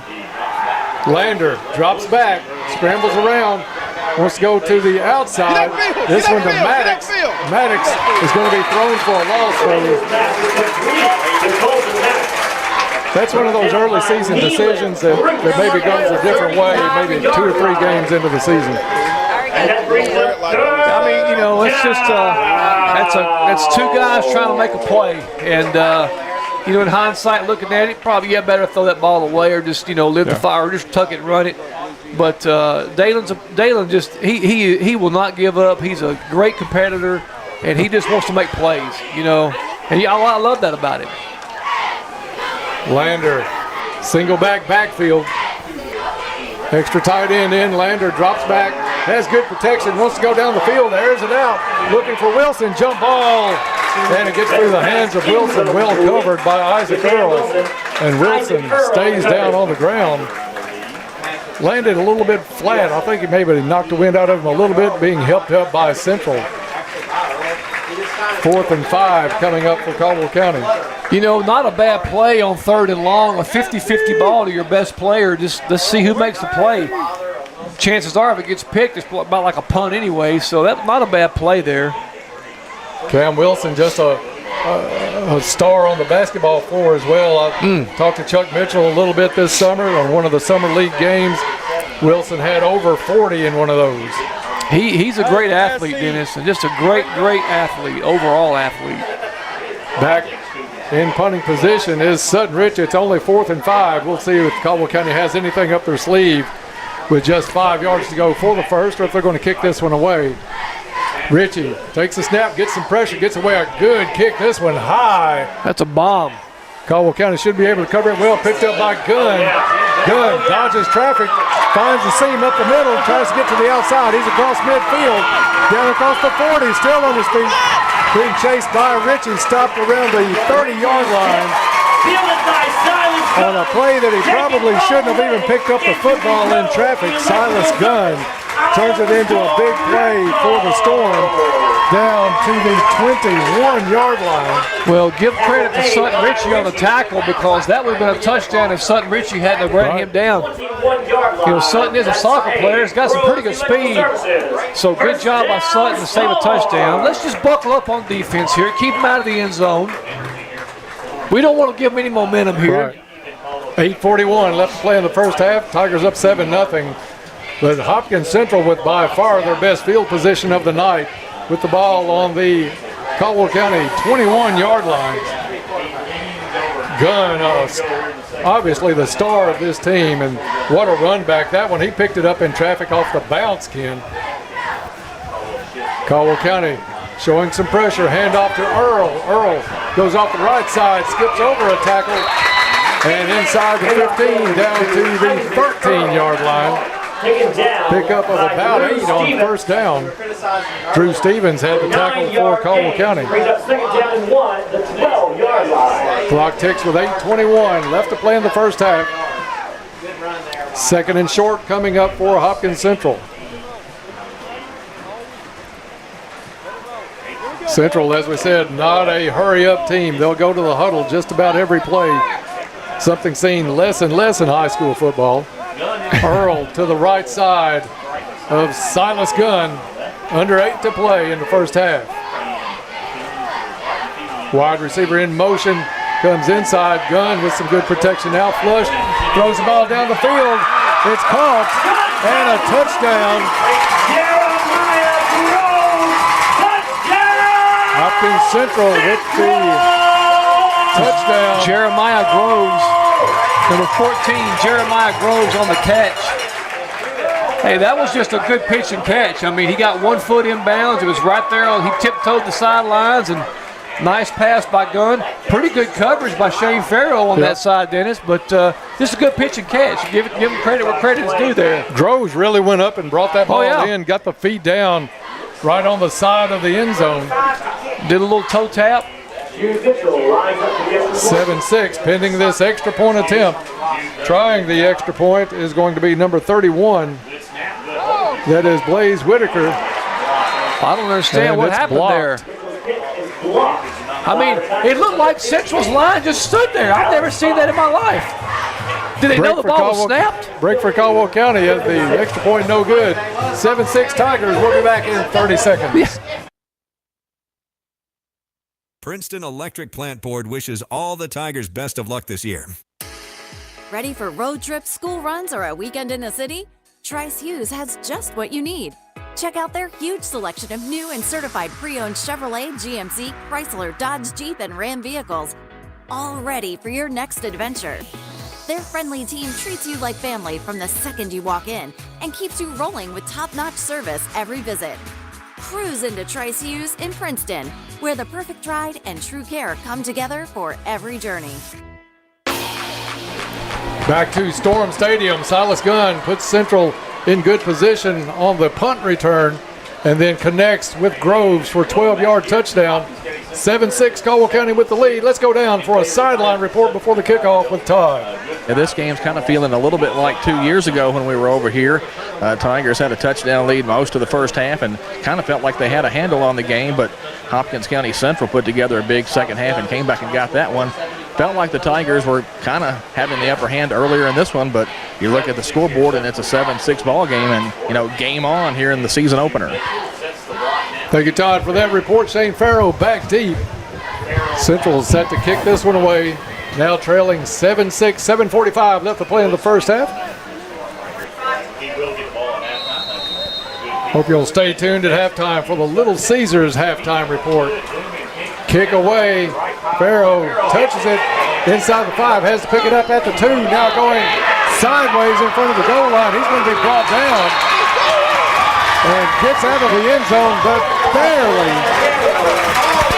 Central with the momentum right now as Caldwell County will start inside their own 1-yard line, or maybe right on the 1. Had a little dead ball, a little talking there at the end of that play, Dennis. I'm not sure if it's going to be on Hopkins Central or us, but boy, if it was on Central, that would give us a huge break. We got the ball on like the 1-foot line here. From here, it looks like it's inside the 1, but we'll see what the penalty is going to be. A little jawing going on after the game, and you can understand that these kids have been hitting each other for the last month and a half. They're out to get to play somebody else now. Some excitement going on. This is against Central, and that's going to get Caldwell County, I'm telling you, out of that end zone. They've really kicked themselves in the foot here, Dennis. It's just 15 yards on that.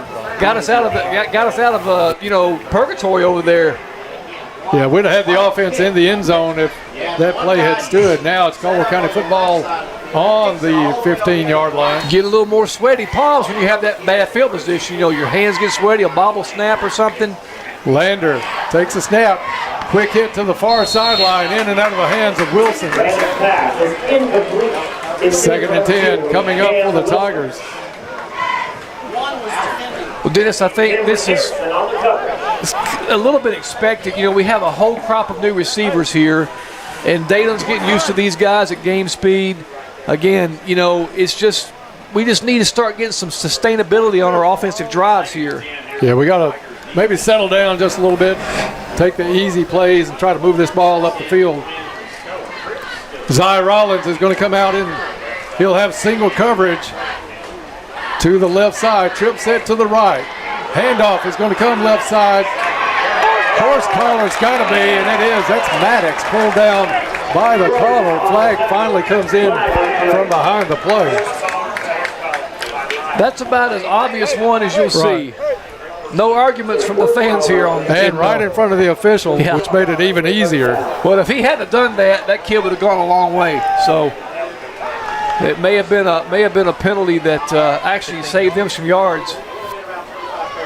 Colson Maddox making a good showing early on. I think of all the players that Coach McClung talked about when we had a chance to talk in the preseason, other than Wilson and Lander, next up was Colson Maddox. I mean, it's really nice to get a potential starting F that hadn't played football in 2 years. Where was this kid last year? I'm not sure if he was a soccer player or he just did not play anything. Well, we could have used him. Penalty brings the ball out to the, looks like the 31-yard line. I think Hopkins Central's coach wants an explanation of that penalty. It's pretty simple. He grabbed him by the back of the collar. Yeah, I'm not sure if he was watching the play or not. He needs an explanation for that one. 7:26 left to play in the first half. Tigers up by 1, 7-6. This drive actually started about the 1-yard line, but a penalty got us out of the end zone. Now it is Lander over the middle. Looks incomplete into Central territory. That was Derek Wilson. Derek Wilson just ran a seam right there, Dennis. And yeah, man, he was wide open. Dalen saw him, and nice play by the Tigers. They were in a zone, and nobody really had that middle part of the field, and Derek just ran a little seam route. Looked like Elijah Anderson a few years ago, just wide open on those seam passes. New Tech Seed, first down for Caldwell County at the Central 44-yard line. Lander rolls to his right, looks down the field. Now he has some company, turns it up the field, tucks it, goes down. Good run by Lander. Looks like he got maybe inside the 35, down to the 34-yard line. So nice job there by Dalen, not trying to force the issue. Just he saw what he saw. He gets 8 or 9 yards, and we're living to fight another day here. And Ken, did you see the thing that I saw on that one? We saw the progression of Dalen Lander protecting the football when he decides to turn it up the field a little bit better. He used to carry that thing like a loaf of bread. Yeah, he would have it out here a lot and had some fumbles last year, but a lot better protecting the football. He's worked on it, you can tell. Hand off to Maddox. Maddox digs across the 30, down to the 29-yard line. Another New Tech Seed, first down. Let's go down for a sideline report with Todd while they move the chains. Yeah, that last run by Dalen, usually you see him try to get over to the boundary, and that time he was actually able to cut it back inside, found a nice little hole, and like you said, made 9 yards out of nothing. Yeah, plant that foot and get upfield, man. Tigers on the move after potentially starting this drive, Ken, in their own end zone with the offense. With the ball just outside the goal line. Now Caldwell County at the 29 of Central and driving. 1st and 10 Tigers. In motion, Derek Wilson is going to pull up high. Snap, pulled down by Lander. Lander now with a lot of company. Flag in the backfield. Little extracurricular activity on the sideline. Whistle blows. Cover their flags. So that was a block in the back on us. Dalen was scrambling, had a high snap. Dalen with first of all, great job by Dalen to control the snap. So that foul obviously going on Caldwell County. Both those flags right at the line of scrimmage as the ball came back. There's nothing worse than a pucker a man up when a ball goes over your head as a quarterback. I'm telling you, that's a scary feeling when you know there's 11 guys bearing down on you. 10-yard penalty. That'll back Caldwell County up 10 yards. 5:29 left to play in the first half. In a half, Ken, that you, after the first series by Caldwell County, scored on the third play of the game, 65-yard pass play. You thought, man, this is our night. We're going to put some points up. Central stiffened up, and it's been Silas Gunn to the rescue for Hopkins Central to keep them in the game. Now trailing by just 1, 7-6. As the officials sort this out, that ball was on the 29, right? Yeah, but Dennis, it should be a spot foul. I think we might be getting a break here if they mark it off from this point, because the hold occurred about 6 yards behind that. So we got a break there. Ball spotted at the 39. Let's go down to the sideline with Todd, see if he has anything to add on that penalty. Yeah, I think they changed that rule a year or two ago where it's now a spot foul from the previous spot, so that definitely helps us out. I also want to give you guys a girls soccer score real quick. Lady Tigers soccer team making it all the way to the second region All-A Classic championship game this week, but Lady Tigers bowing tonight to University Heights 8-1 in that championship game down in Edible. And University Heights, I think, has won that thing for the girls every year. It's been contested except for one, and Caldwell County won it that year. I believe, Tom, thank you for that reported update with the Lady Tigers soccer crew. 5:28 left to play here in the first quarter. Let's take 30 seconds and be back right after this.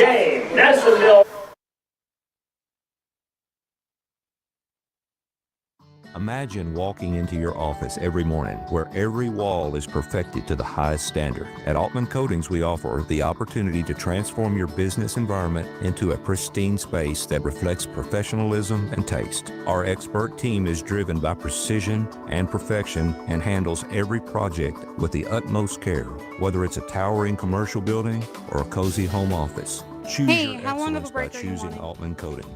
Just one. About Altman Coatings on Facebook and TikTok. Back to the game.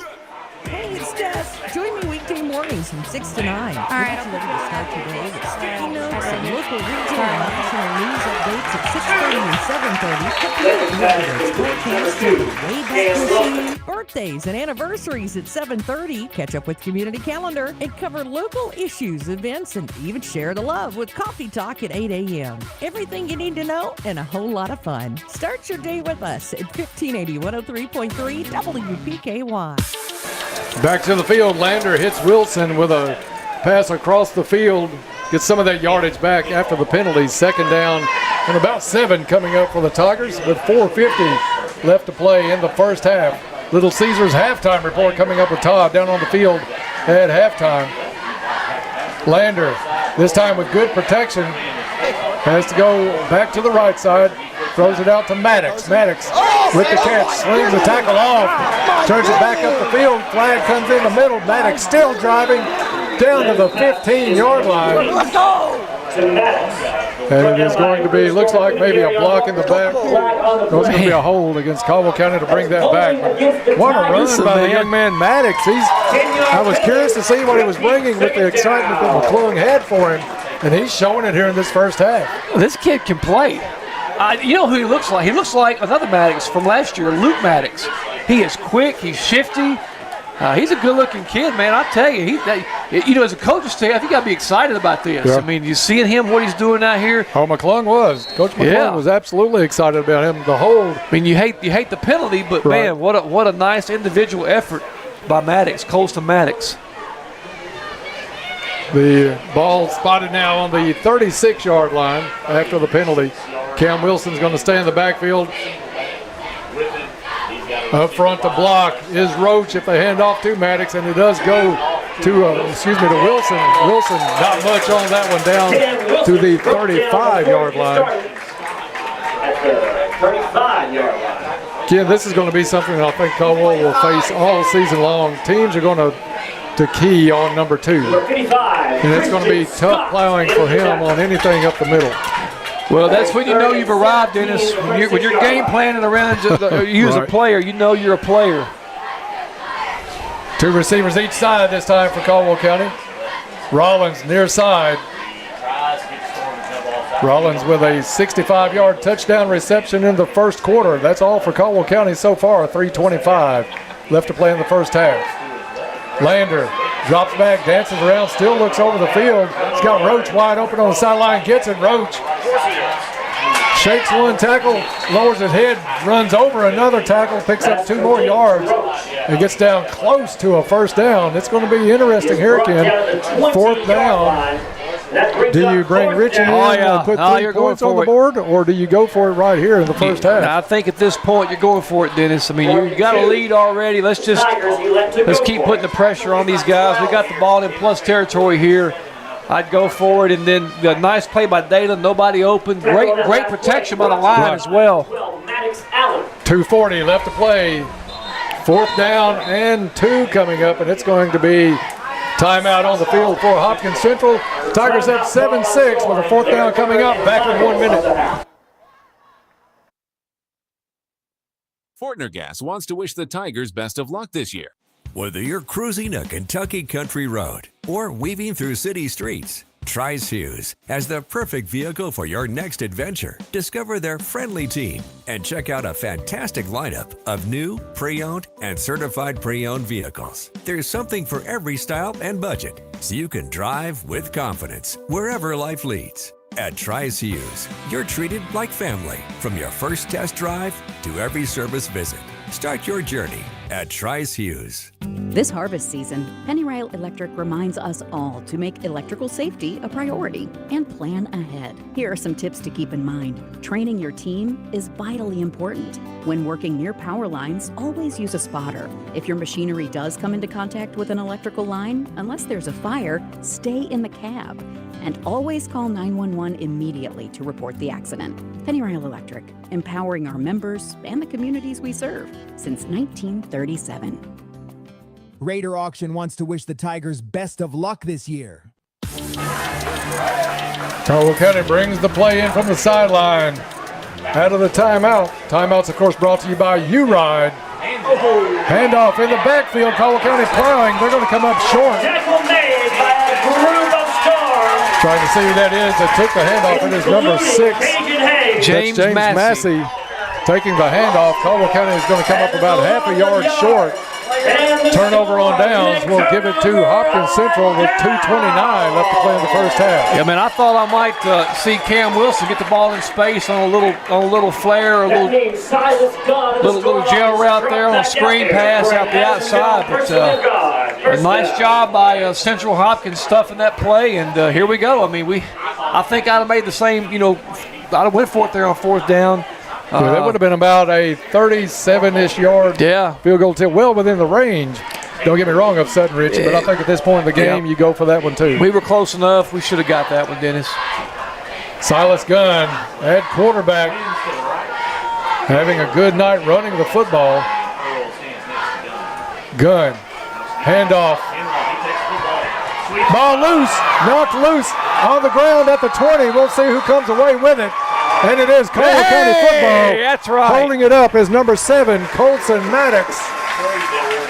There's that number 7 guy again. Oh, is that 1? We'll check that one on the sideline. But a big hit by Caldwell County puts that ball on the ground. Recovered by Caldwell County. They'll have great field position. And once again, like we talked about, Dennis, I mean, penalties and turnovers, and Central has killed themselves in those two areas tonight. They just cannot. Let's go down to the sideline for a report with Todd Griffin after that turnover. Yeah, it was Colson Maddox with the recovery. Actually, the Hopkins County Central ball carrier had found a little opening up the middle, and I think he just kind of lost handle on it. I couldn't tell if somebody maybe got a hand in there and knocked it loose, but Duke Ward, I think, maybe got a piece of it to knock it loose, and the ball kind of rolled around on the ground for a little bit, and then here came Colson Maddox diving into the pile. It was right at the feet of some of the Hopkins County Central linemen, and I don't think they realized the ball was laying on the ground by him. All right, Todd, thank you for that. I thought from up here it looked like Ward maybe got a helmet on that football, knocked it loose, but it was a delayed reaction. You're right, Todd, before Caldwell County realized that ball was still laying about 2 or 3 yards up the field. Finally recovered by Maddox. Yeah, ball Duke spotted at the 20-yard line as they tend to an injured Storm player. Go ahead, Ken. I'm sorry. Textbook play by Duke. Helmet on the football. Very nice job. Now, what we have to do here, 2:21. We got the ball about on the 20. What is it? About the 20-yard line here, plus 20, Dennis. I mean, we need to put this ball in the end zone here. I mean, because they're going to get the ball coming out at halftime, coming out the third quarter. So, again, we want to finish strong here in the second half, like we talked about last year. The last 5 minutes and the first 5. Very important parts of a football game. So we want to win this last 5 minutes here. Hopkins Central's number, I think that is 22. Dallas Kinlaw, a sophomore. I think that's who that is, being helped off the field. So our players go out with him, unable to put some weight maybe on that right leg. You hate to see that injury anytime they have to hold a leg up, because your first thought, and I've been there, Ken, and you've dealt with it many times, and those knees are so fragile at times with the right hit. Yeah, I mean, anytime you're in a environment like this, flying around, who knows, you get clipped from behind, you just never know. Teams back out on the field getting set. Lander out of the gun, has Maddox in the backfield. 2 receivers each way.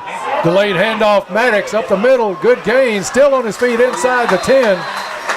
And down to the 9-yard line. Colson Maddox. Man, this kid, Dennis, he's a low. He keeps his pad level low. I mean, I would not know this kid hadn't played football in 2 years the way he plays. Carries the ball tight, keeps a good low pad level. I mean, what a nice-looking player he is. Had a good cut, too, as he was taking it to the right side out of that middle, then cut it right back straight up the middle. Planted it and go. Lander. Maddox stays in. Hit it. Maddox gets the handoff. Turned around. Maybe picked up a yard on the play. It is 1st and goal after that New Tech seed. First down. 1:41 and counting left to go in the first half. We'll have an interview as the teams go off the field at halftime with Todd. So hope you'll stay tuned for that. And then it's the Little Caesars halftime report. A game that looked like Caldwell County was going to be well in control of early has turned into a tight one, but Caldwell County threatening here at the end of the first half. Lander looks to the sideline. Coach Stallings looks like getting the play in. They're going to overload the left side. Derek Wilson in motion, pulls up. Maddox finds a hole, spins, gets inside the 5, down to the 4-yard line, maybe the 3. Maddox with a nice spin move. Yeah, they're close, man. They're close, Dennis. You know, again, 51 seconds to go here. Ideally, we score and don't leave Central any time to speak of. I think we got 2 plays here to score, Dennis. 3rd down coming up for the Tigers. Maddox and Wilson in the backfield. Maddox split more to the far side. Wilson takes the handoff, turns it up the field. Wilson on a 4-yard run. Cam Wilson, 4-yard run, touchdown, Tigers. Cam Wilson. He just tiptoed on in, didn't he, Dennis? That's a big play for the Tigers there. The score coming with only 29 seconds left in the first half. Caldwell County scoring off the turnover. Sutton Ritchie with the extra point attempt. Good snap, down and up and through. Sutton Ritchie with the kick. 14-6 Tigers, back in 1 minute. U-Ride hopes you'll ride with the Tigers and Lady Tigers all season. Imagine walking into your office every morning where every wall is perfected to the highest standard. At Altman Coatings, we offer the opportunity to transform your business environment into a pristine space that reflects professionalism and taste. Our expert team is driven by precision and perfection and handles every project with the utmost care, whether it's a towering commercial building or a cozy home office. Choose your excellence by choosing Altman Coatings. Learn more about Altman Coatings on Facebook and TikTok. Summer nights, windows down, adventure calls. At U-Ride in Princeton, your next road trip just got a whole lot closer without breaking the bank. From reliable sedans to spacious SUVs, there's something for every dreamer and cruiser. Need help with financing? U-Ride offers in-house options that fit your budget so you can turn those summer plans into reality. Drive away happy. U-Ride, committed to you after the sale. Visit them on Marion Road to start your journey today. Kickoff coming up after the Goodwin Insurance touchdown. Onside kick is going to go out of bounds, giving Central good field position. Yeah, Central was not really ready for that. No. They were all retreating back into coverage. I think with a good bounce, we maybe could have recovered that when the ball just stayed on the ground. He just kicked it a little too hard. You know, he just kicked a little too hard. We couldn't get to it. Coach McClung trying to pull up something out of the bag there to maybe put a little pressure on at the end of the half, but now Central's got the ball, I believe, at the, 45 maybe? Looks like that's where we're going to put it down, 45, 46. That last touchdown, of course, brought to you this season by Goodwin Insurance, your locally owned independent insurance agency capable of handling all of your insurance needs. Goodwin Insurance is a proud sponsor of Caldwell County Athletics. 28 seconds. We'll see where the final spot is going to be on this. There seems to be some confusion. Did it And they've got the 50-yard line. touch a player? I'm not understanding that spot. Todd, we'll go down to you after this play and see if you have a little explanation on the spot at the 50. Central to the line. Gunn to the sideline this time to get the play. Earl in the backfield. It's been pretty much a lot of Silas Gunn, a little bit of Isaac Earl, and they have kept Central in this ball game.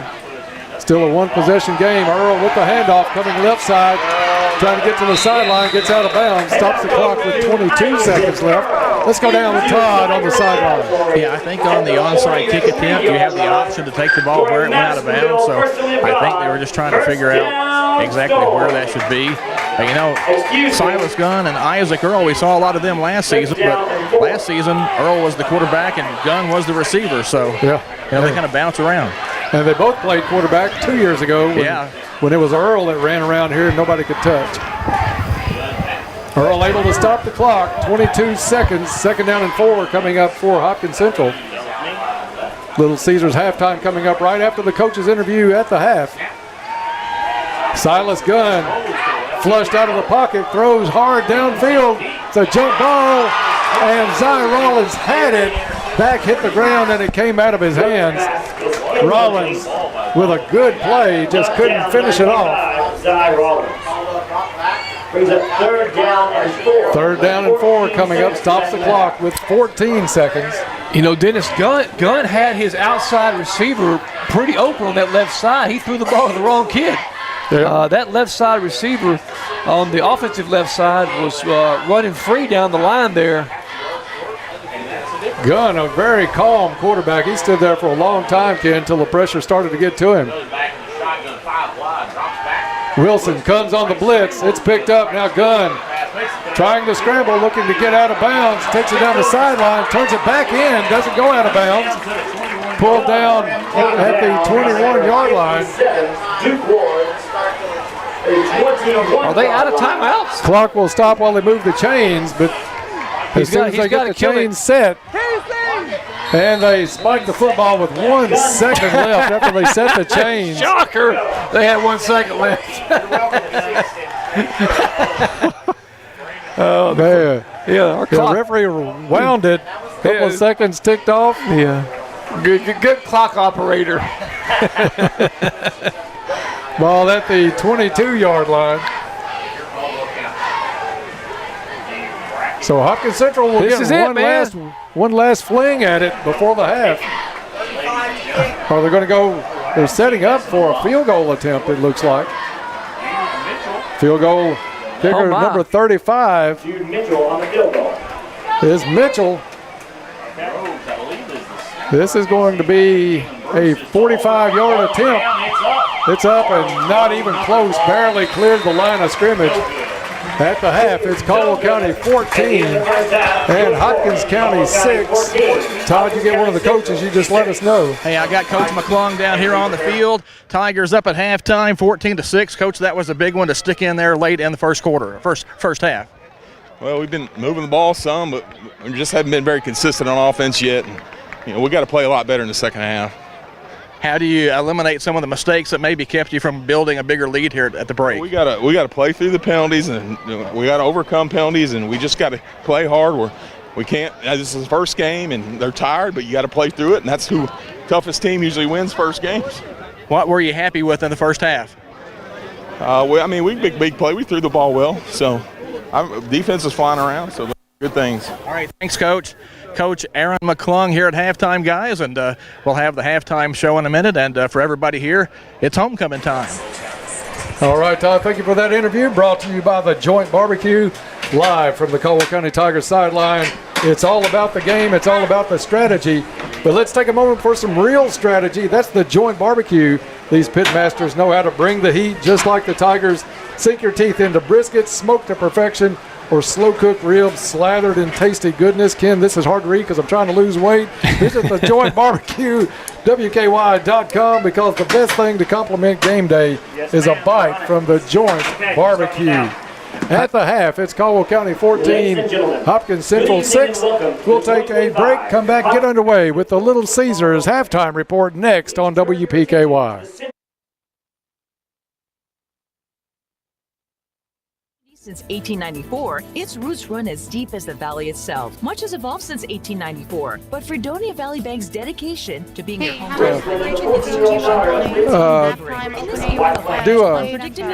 That's okay. Do a 4-minute break. That'll give Todd time to get his stuff together. I think it's going to be a long halftime because they have homecoming.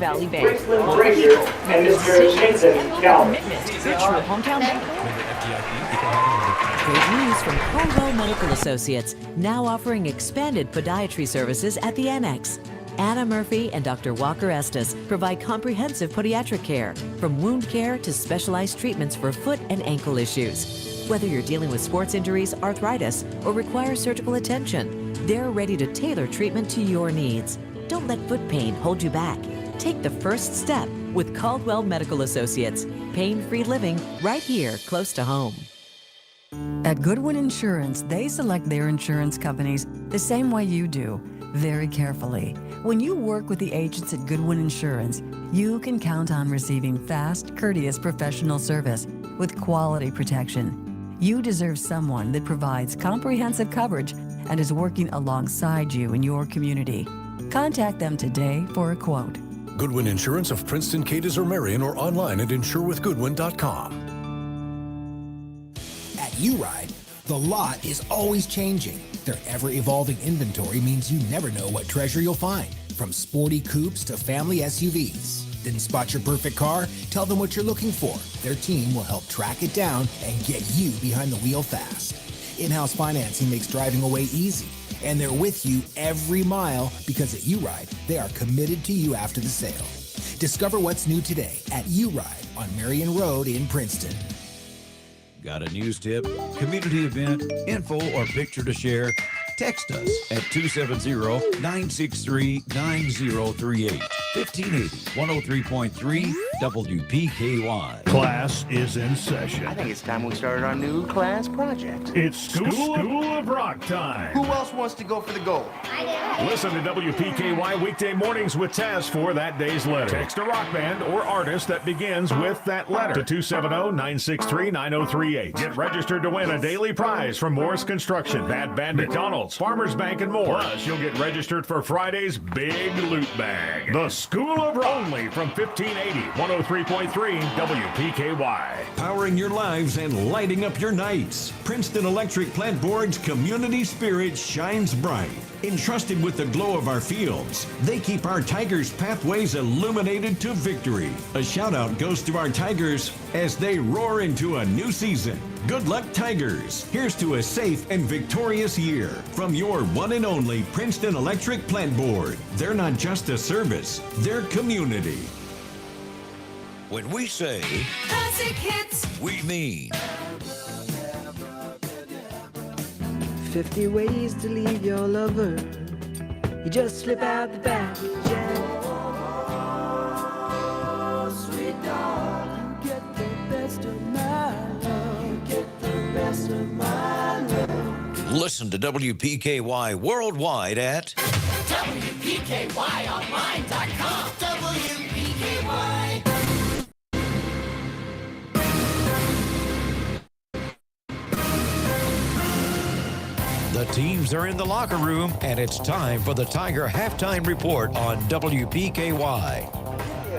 It is halftime here at Storm Stadium in Morton's Gap. The Caldwell County Tigers lead the Hopkins County Central Storm 14-6 in the 2025 season opener. And this is the Little Caesars Halftime Report. Ready to level up your game night? Make Little Caesars your first stop. Their mouth-watering pizza, starting at just $6.99, will have your crew cheering before the game even starts. Don't leave without a fan-favorite Crazy Bread combo. Best of luck this year from Little Caesars. Go get 'em Tigers from Little Caesars. And as we start the halftime report, we'll check the YourSportsEdge.com scoreboard. Coming up next week, the Tigers will host Marshall County. Tonight, Marshall County is hosting Crittenden County, and the late first quarter score we have is Crittenden County 15, Marshall County 7. Again, the Marshalls will come to Tiger Stadium next week for Caldwell's home opener, and it'll be a gold rush night, so everybody have your gold outfits ready for next week. Madisonville North Hopkins playing at Union County tonight. The Maroons with a 21-7 halftime lead over the Braves. Both teams have turned the ball over there 3 times in the first half, but Maroons up 21-7 at the break. Callaway County big over Webster County 48-0. That's a first half score. Paducah Tillman up on McCracken County 28-14 in the second quarter. It's Muhlenberg County 12, McLean County nothing at halftime. Davis County over Russellville 37-6 there in the third quarter there. And if you missed it in the first half, from girls soccer tonight, University Heights Academy knocked off Caldwell County 8-1 in the second region All-A Classic Championship game. As we mentioned during the first half, UHA's won that thing every year except one, and Caldwell County got them that year. This year they meet in the finals, but UHA moves on. Caldwell County volleyball played a thriller last night down at Mayfield, but fell in 5 sets, and the last 2 sets of that one saw Mayfield win 26-24 and 16-14, so that match went all the way down to the wire as the Lady Tigers are now 1-1. Volleyball will be busy tomorrow, playing all day in the West Kentucky Smackdown tournament over at the Sportsplex in Hopkinsville. And congratulations to the Caldwell County boys soccer team, an 8-0 win over at Christian County on Thursday. I believe that's the last scheduled match between the Tigers and the Christian County Colonels, who will become the Christian County Tigers after consolidation next year. Colin Tamaro had 6 goals in the win as the Tigers improved to 2-2 on the season. As always, for complete coverage of Caldwell County High School sports, go to yoursportsedge.com and click on the Caldwell County team page. Again, this is the halftime report presented by Little Caesars. Caldwell County with a 14-6 lead over Hopkins County Central here in Morton's Gap tonight. Time now for our halftime moment in history, a little feature that we've been doing for a few years now, and it's back this year thanks to West Kentucky Memorials. West Kentucky Memorials with locations in Princeton, Cadiz, and Hopkinsville. Proud supporter of Caldwell County football. West Kentucky Memorials offers quality handcrafted granite memorials, and the moment in history brought to you by West Kentucky Memorials. The Caldwell Hopkins County Central series is still relatively a new one. Central leads all time 8-4. Before Hopkins Central was at school, though, we used to play South Hopkins all the time, just up the road in Nortonville. And so tonight, for our moment in history, we're going to go back to September 8th, 1989 in Nortonville. The first time the Tomcats and Tigers ever got together. Lamont Thornton ran for 149 yards, including a 65-yard touchdown. And some running back named Wayne McGowan rushed for 144 yards and 3 scores as the Tigers rolled 35-0 at South Hopkins Middle School. Jerome Harris added a 12-yard scoring run for the Tigers in the win.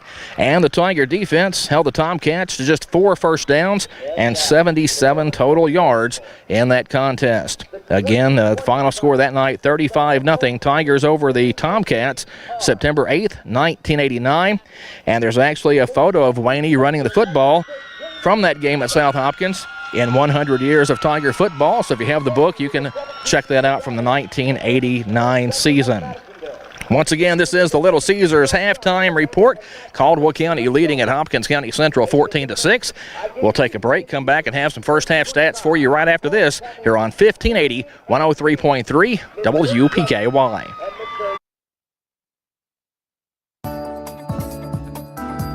With Planters Bank, you're served up points with every swipe of your Planters check card with You Choose Rewards. You'll earn points on every credit 1 minute will be transaction fine. you make with your Planters Bank Visa check card. Visit PlantersBankOnline.com to learn more. Gotcha. You choose rewards on the Planters Visa check card. Reason number 15, that Planters is the bank where you can expect great things. Member FDIC.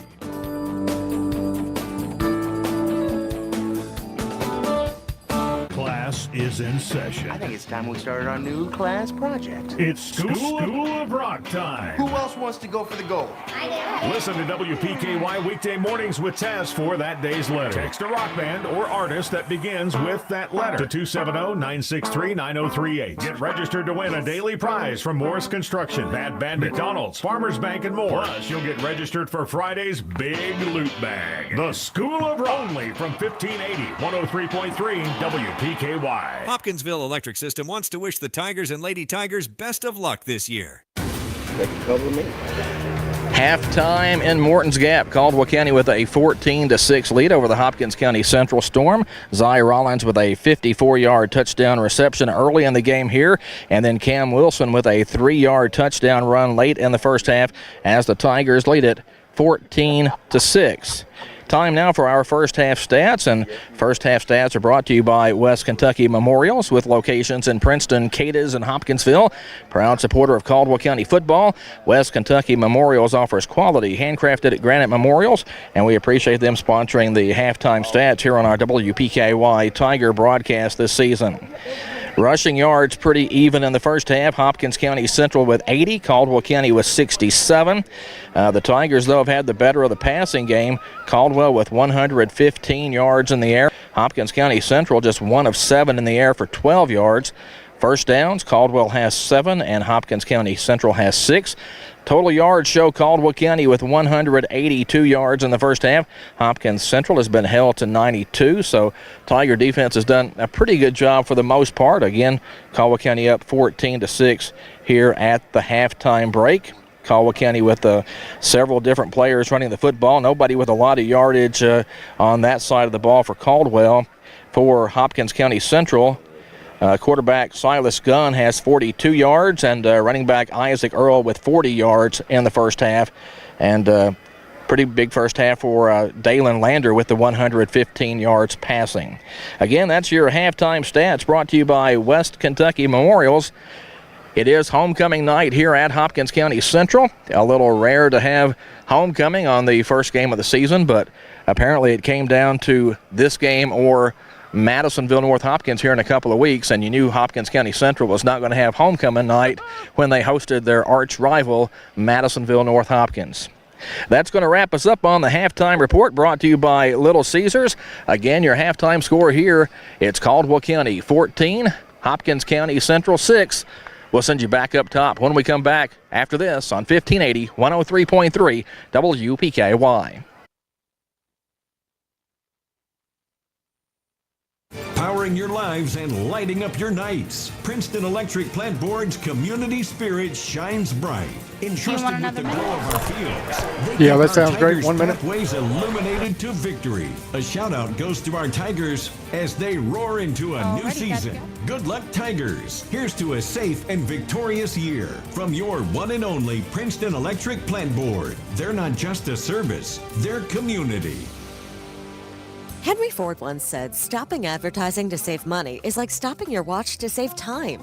Advertising is an investment. At WPKY, we get it. While most businesses want to advertise, sometimes it can be tough to budget. That's why we are proud to offer options through our Big Deals program. If you have products our listeners want, you can pay for advertising with gift certificates to your business. Want details? Call WPKY and ask for Heather today. Or email hriley@wkdzradio.com. That's HRILEY at wkdzradio.com. Herb Hayes Furniture wants to wish the Tigers.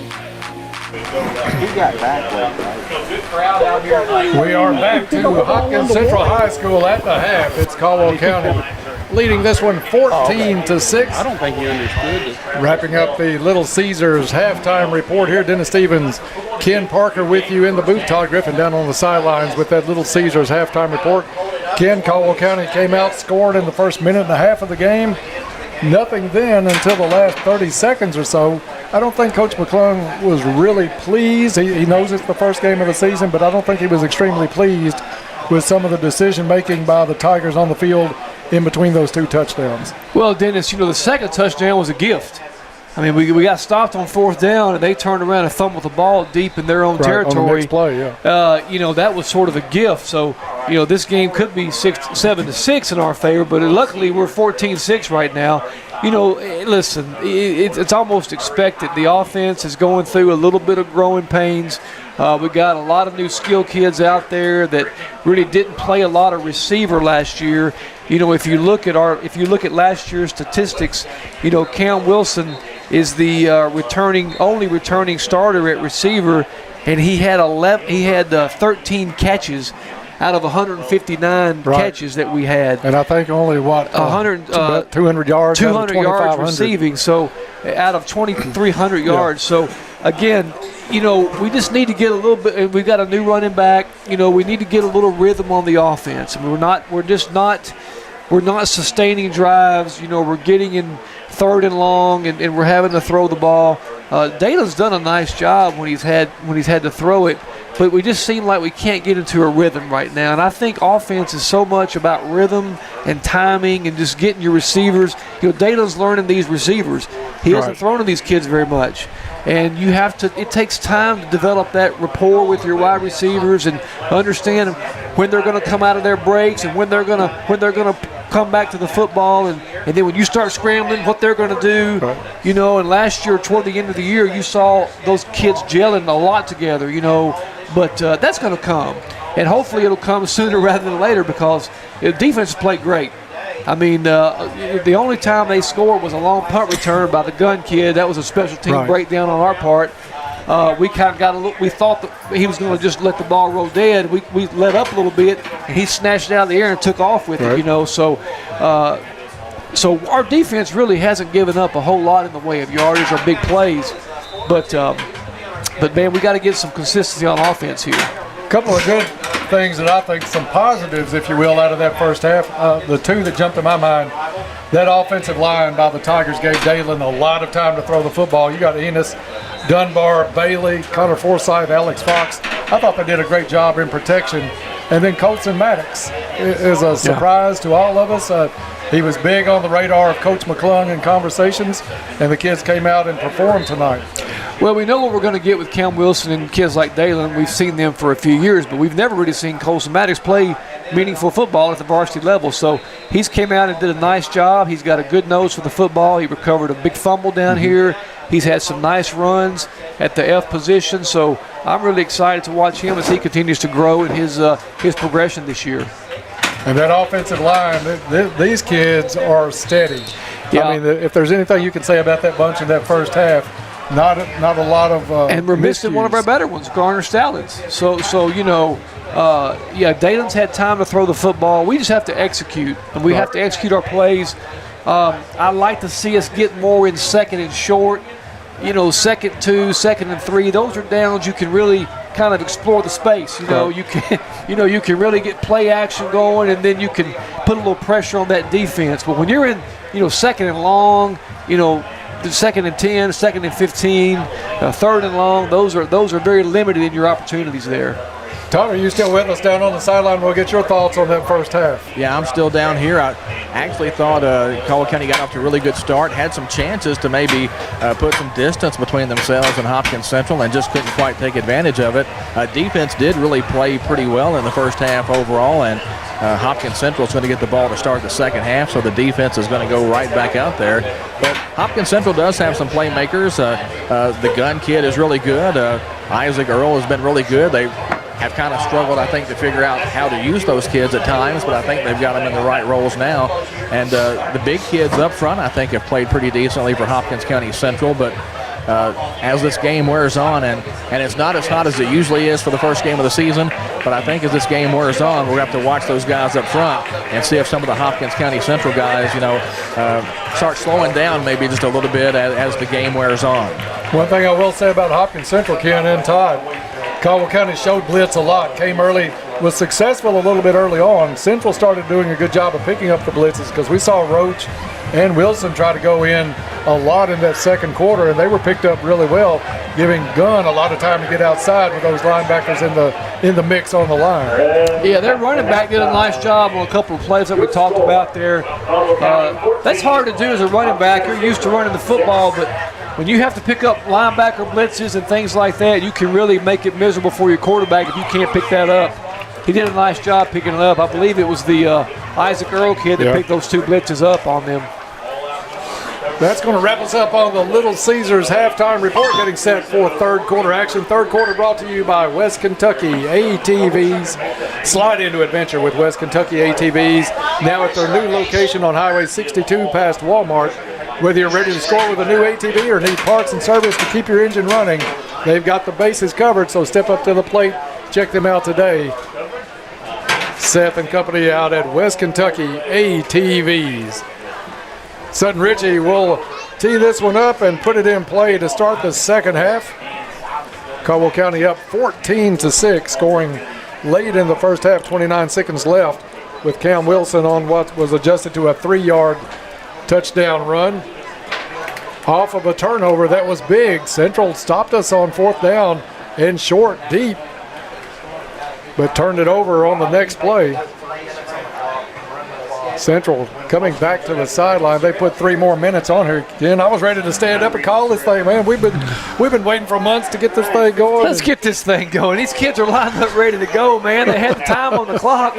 Heck, we only had an 18-hour homecoming. Let's get this thing going, man. We're ready to go here tonight. How many freshmen? There was a big crowd. We'll put it that way. And a nice crowd on hand. Hopkins Central filling stands, a big contingent tonight as well for Caldwell County. So that's good to show. You love to see the excitement back for this team.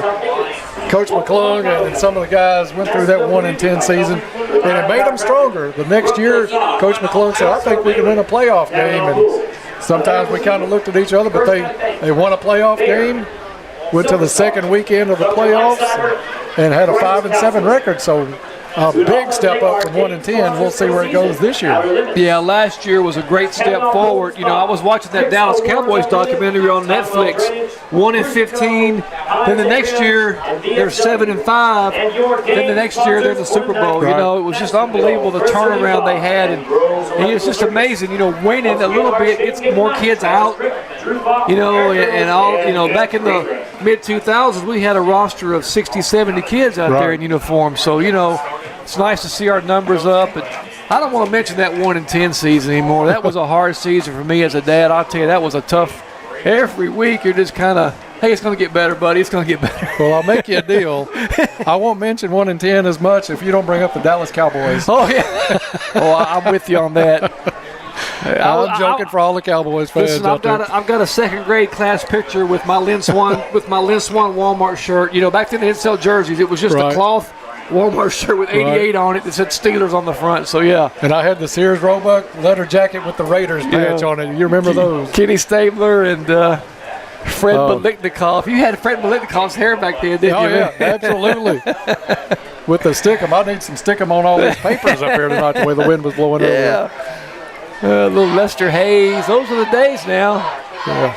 Only half our audience is going to understand what you and I are talking about right now. You know that, right? I really age myself at times up here in this booth, and I know better. Clock ticking down. We're going to watch these last 20 seconds tick off the clock. Yeah, we're going to get started here at some point. 14-6 Tigers. Yeah. Sutton Ritchie is going to have to go through his warm-ups again, just get the leg ready so he doesn't pull a hammy. Here by the end zone, do their little 10-yard sprints there. There we go. There's what we've been waiting on. The whistle blows, and we're set to get this one back underway with the Tigers ahead by this one. Still a one-possession ball game as we go into the second half. Hopkins Central won the toss tonight, deferred to the second half, so they will get the football. Gunn and Earl both back. Ritchie puts this one in play. Nice kick fielded by Gunn at the 5-yard line. Takes it right up the middle. Little dodge, stutter steps, gets to the outside. Cuts it back in. Ball knocked loose and covered by Caldwell County, I do believe, if they're going to call down a fumble. Yeah, that was a turnover. We got the ball back. Looks like number 20, Donovan Rogers made a nice hit on Gunn. Donovan Rogers forced the fumble. How about that, Kyle? Donovan Rogers on the 47-yard line. On the fumble. 1st and 10. I tell you, man, Central's it's just almost a carbon copy. They're just kicking themselves in the foot again, you know. Donovan Rogers causes that Everett Ray. Let's check that number. Coming up with it, Everett Ray, the freshman. All right, man. Let's go up top. Let's put the hammer down here. Got a big turnover. We're in plus territory. You say go ahead and go for it. I mean, let's throw it deep, man. This is Monica style. Spotted at the 47 of Hopkins Central. Hand off to Roach. Roach gets across the right side, picks up good yardage, still on his feet. Stiff arming everybody that came by inside the 40 down to the 37. That's going to be very close to a New Tech seed first down. So here we are now, second and short, Dennis. That's kind of very favorable down the distance That's for what us we here. didn't have much of in that first half. So you open up the playbook at 2nd and 2. Absolutely. Lander in the backfield. Single running back. Looks like Maddox. Maddox takes the handoff up the middle, shakes a tackle across the 30 down to the 25-yard line, maybe inside. Maddox with a good burst of speed, saw the hole. Not the biggest player, but he fits through those holes well. Listen, when he's gone, he's got a quick first step. He gets downhill, Dennis. I mean, that kid gets downhill quick, and I like the way he plays football. New Tech Seed, first down. Appreciate Nikki Dunbar and crew for sponsoring our first downs this season. Tigers marching, handoff. Maddox is met at the line of scrimmage, maybe dropped the yard on that one. That's a nice play by Dallas Kinlaw, number 22. He shot the gap and just took him down for about a 1-yard loss. If they start trying to key a little bit on Maddox, thinking he's going to do it, put that ball back and find Wilson or take it to the outside. Lander with some good speed as well. Yeah, little play action, little RPO, what they call it now. You know, the run pass options. Low snap. Lander picks it up, throws it. It's complete.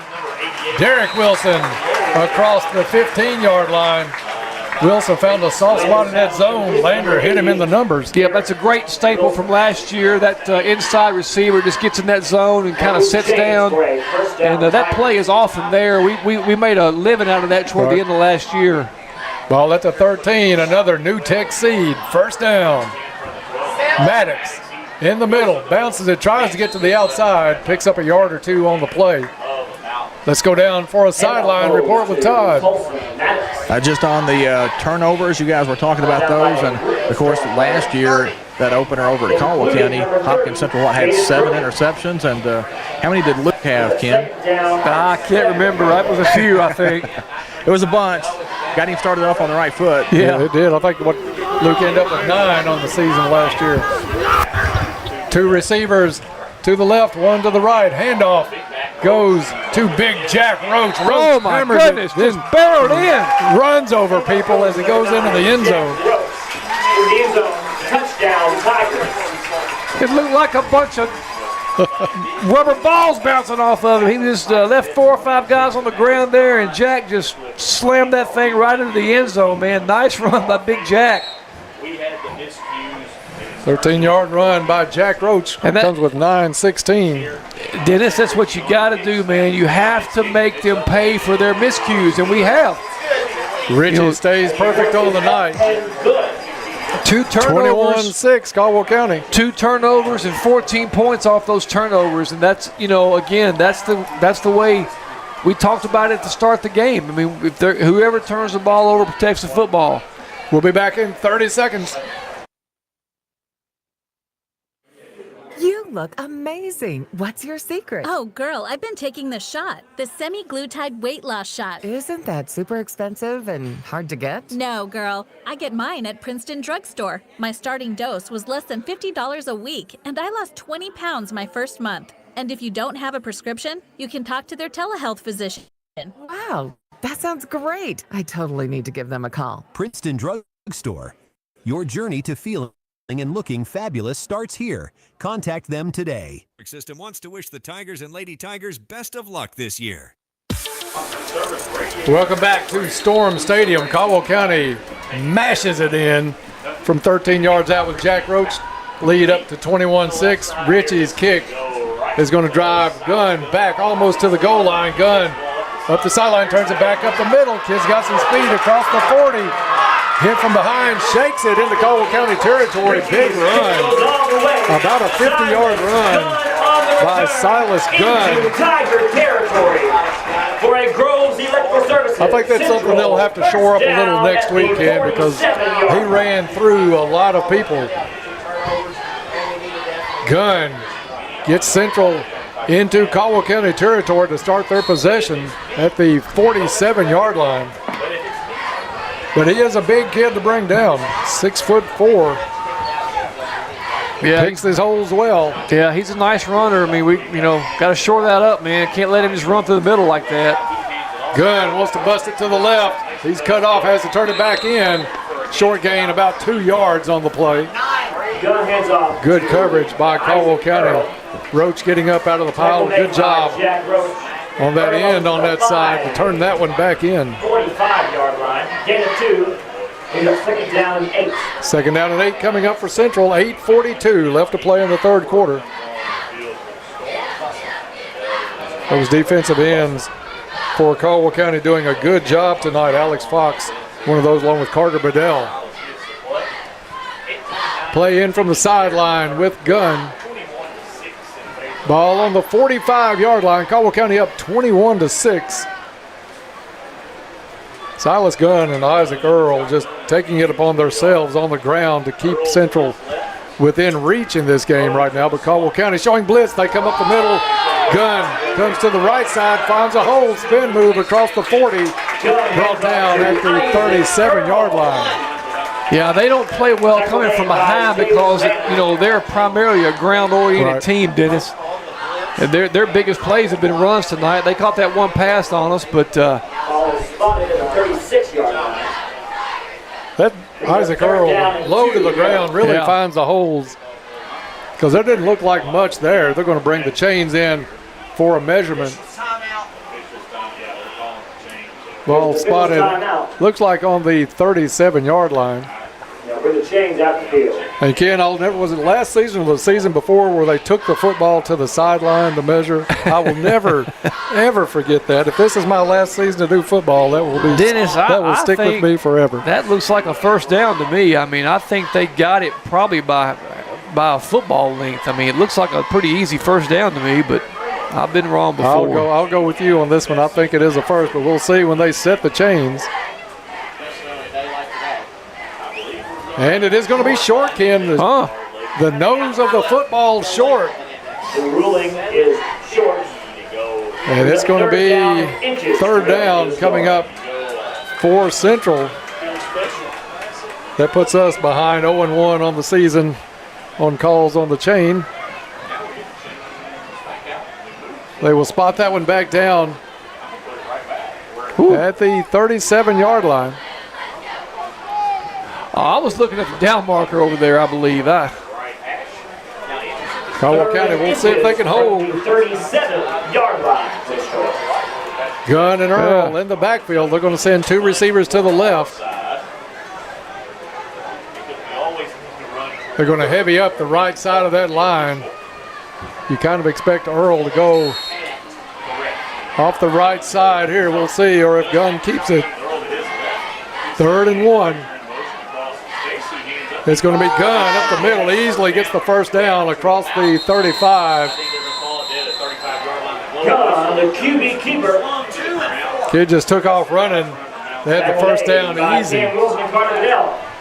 Carter Bedell in on the stop. It is Hopkins Central first down with 7:37 left to play in the third quarter. 21-6, Caldwell County with the lead. Ball's going to be spotted at the 35-yard line.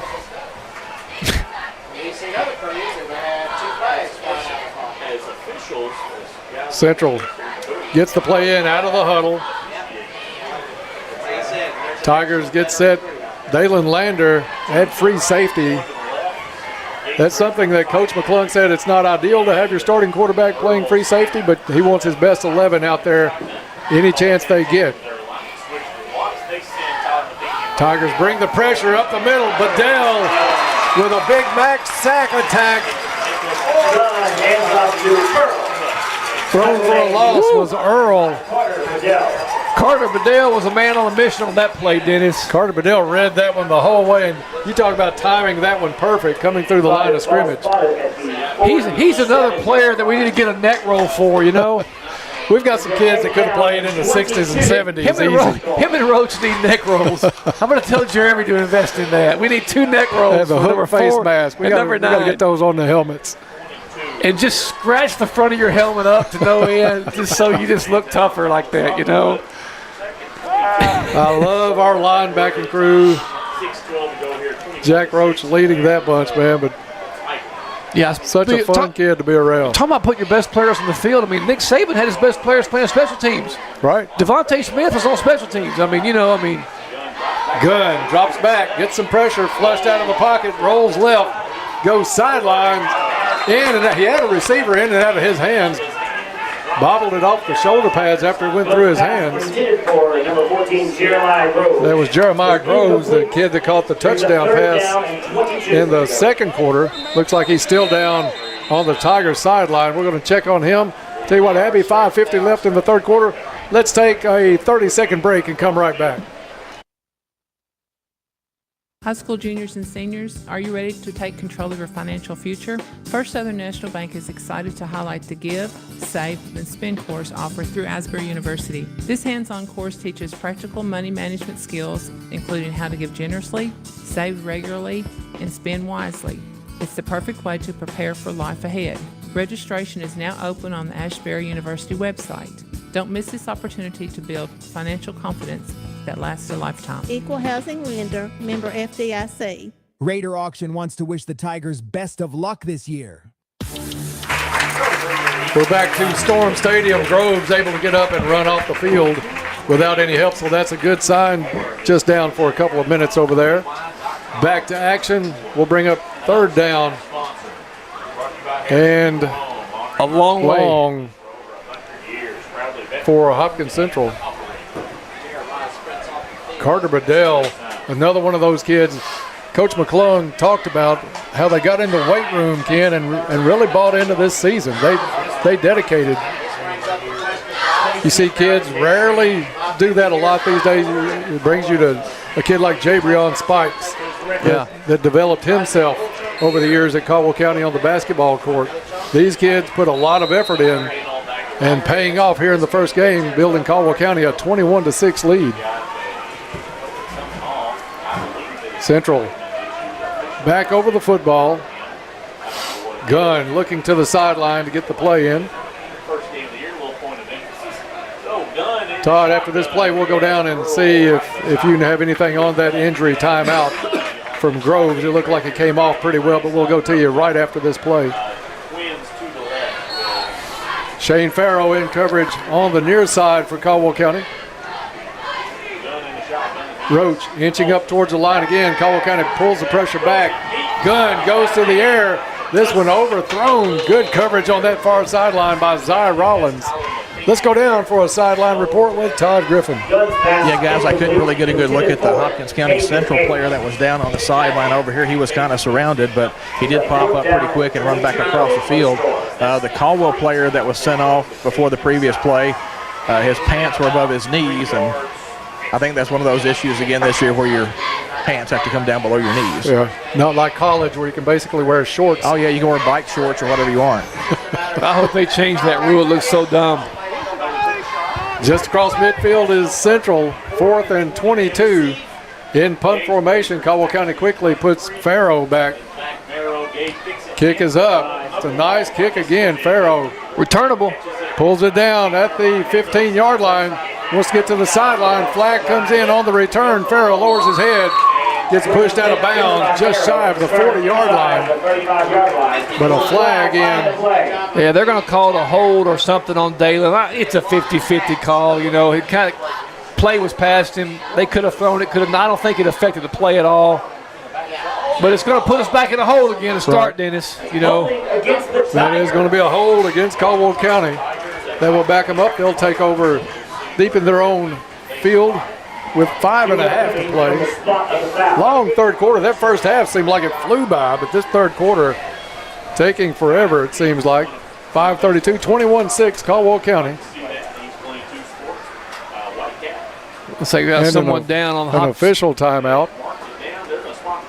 Or is it a water break? I think it's a hurt player on the Central sideline. I think somebody made a tackle on Shane, and I think he's hurt up down there. Okay. There is an injury timeout. Abby, let's go with another 30-second timeout. We'll be right back here on WPKY. Your Your local McDonald's wants you to know that they are ready to serve you for breakfast, lunch, and dinner. Dine-in or the drive-thru is always open, and they offer curbside pickup service. To avoid the wait in the drive-thru, you can download the McDonald's app and try curbside pickup. Stop in soon and enjoy breakfast, lunch, or dinner at your local McDonald's. Proud to be a part of this community. McDonald's of Princeton, proud supporters of the Caldwell County Tigers. Bradley Furniture wishes all the Tigers good luck this season. Back out of the injury timeout. Timeouts this season brought to you, of course, by U-Ride. Central's players able to get up and get off the field with a limp. A little bit of help on that one. Ken, a little bit earlier, let's talk about that defensive play. Carter Bedell, that was a Big Deal's Big D defensive play. Look for big savings on the Big Deal store on WPKYonline.com. With a Tigers win, you can save 25% in the Big Deal store with code Tiger all weekend. But that was a big play by Carter Bedell. Yeah, it looked like a missed assignment on Central's part. Carter Bedell came in unabated, made a big play for about a 13-yard loss. And, like I said, Central's not a good team in second, third, and long. About the 12-yard line, Caldwell County takes over, hand off to Roach. That play looked a little scary. Slow to begin with. That was scary. Dayton was thinking about pulling it. That's what I thought. And he left it in almost too long because he almost caused a fumble there, Dennis. That was a very slow developing play. Loss of one on the play. Coach McClung said there would be more of those RPOs this season. Yeah. They're putting that. I think the offense is starting to open up more as far as the playbook goes after that season a couple of years ago. I mean, yeah, you pretty much feels have like he's got the players with some experience to do this stuff. Clock starts back up. Lander flushed, gets it to the sidelines, got a wide open player, cannot make the catch. Derek Wilson had trouble going back to that ball, tried to reach out and catch it low, and was not able to bring it in. 4:46 left to play in the third on the incompletion. Third down and 11 coming up for Caldwell County. Dayton did a nice job getting that ball out, Dennis. He's running to his offhand side, and he was able to get that ball out to Derek. Just couldn't quite reel it in.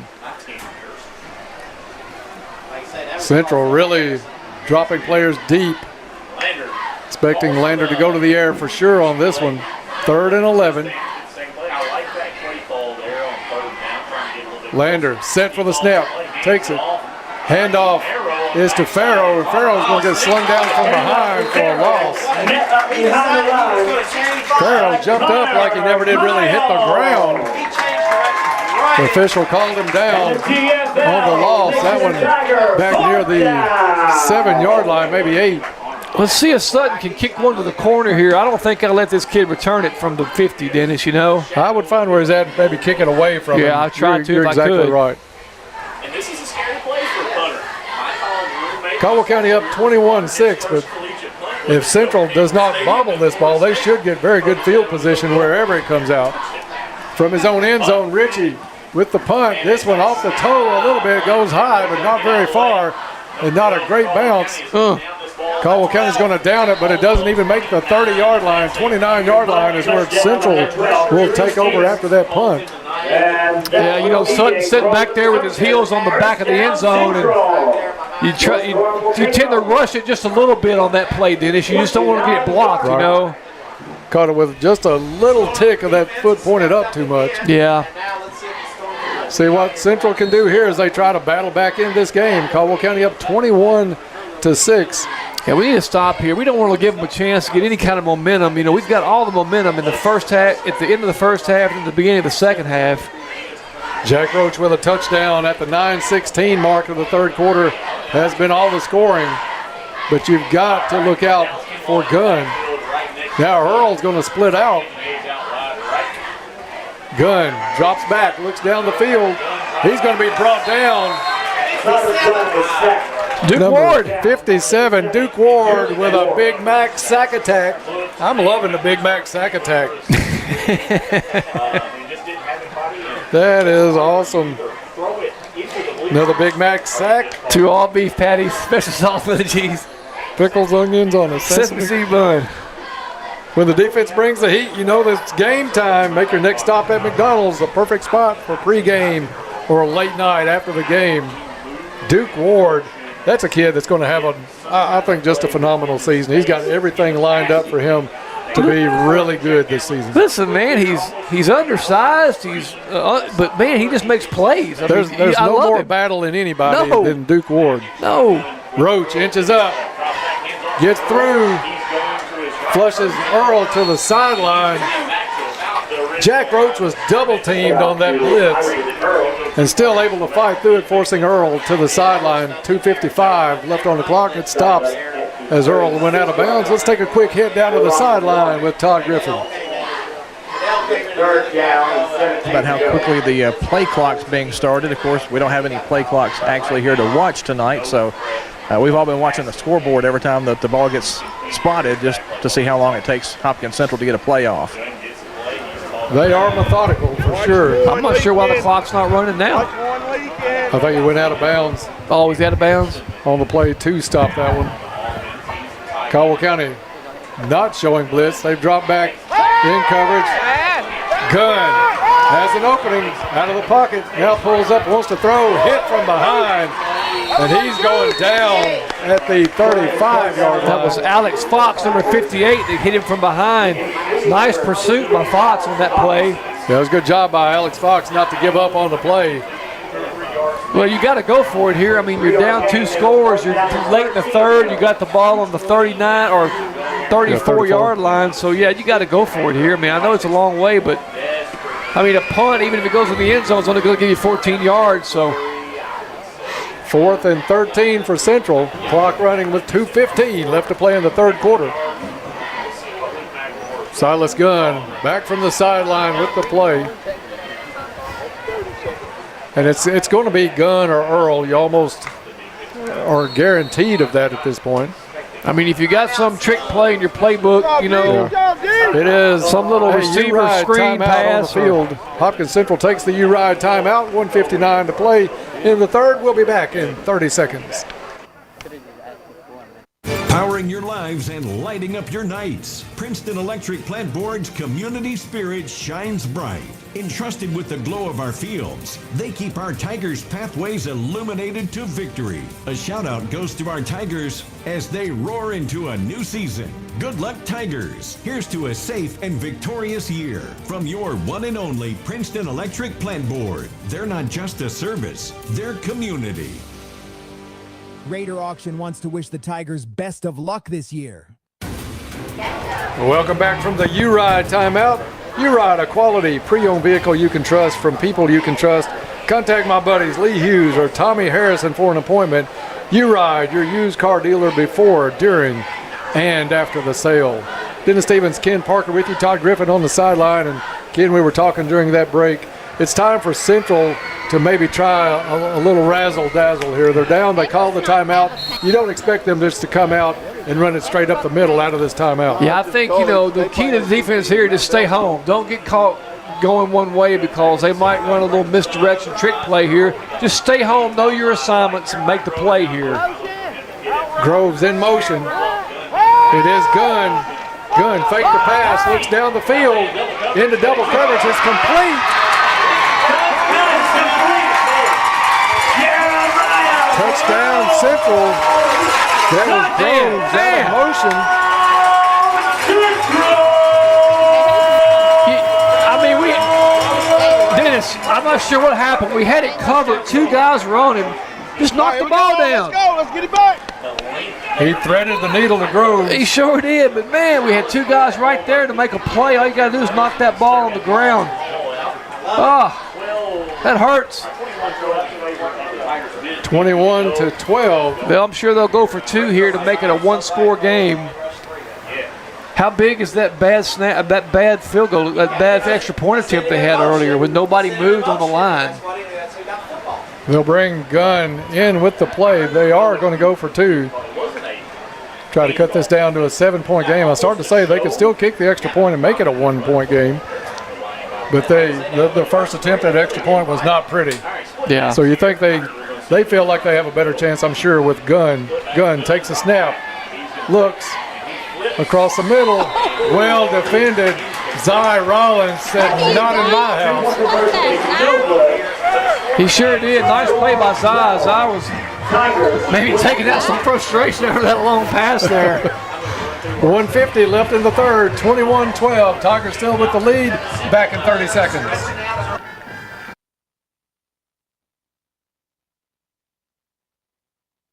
Summer nights, windows down, adventure calls. At U-Ride in Princeton, your next road trip just got a whole lot closer without breaking the bank. From reliable sedans to spacious SUVs, there's something for every dreamer and cruiser. Need help with financing? U-Ride offers in-house options that fit your budget so you can turn those summer plans into reality. Drive away happy. U-Ride, committed to you after the sale. Visit them on Marion Road to start your journey today. We are back to Morton's Gap. Caldwell County leading this one 21-12. Long touchdown pass from Gunn to Groves with 1:50 left to play in the third. Pulls Central back within striking distance. Kickoff to Farrow. Caught at the 10. Farrow trying to go back to the right side. Turns it up the field. Misses a tackle. Gets across midfield. Still on his feet. Farrow's going to take it to the house. He's gone, baby. It is a 90-yard touchdown return. I told you, man, the kid's a weapon. He can take the ball to the house anytime he touches it. Any flags on the field? I don't see anything. Flag free. Shane Farrow from 90 yards away.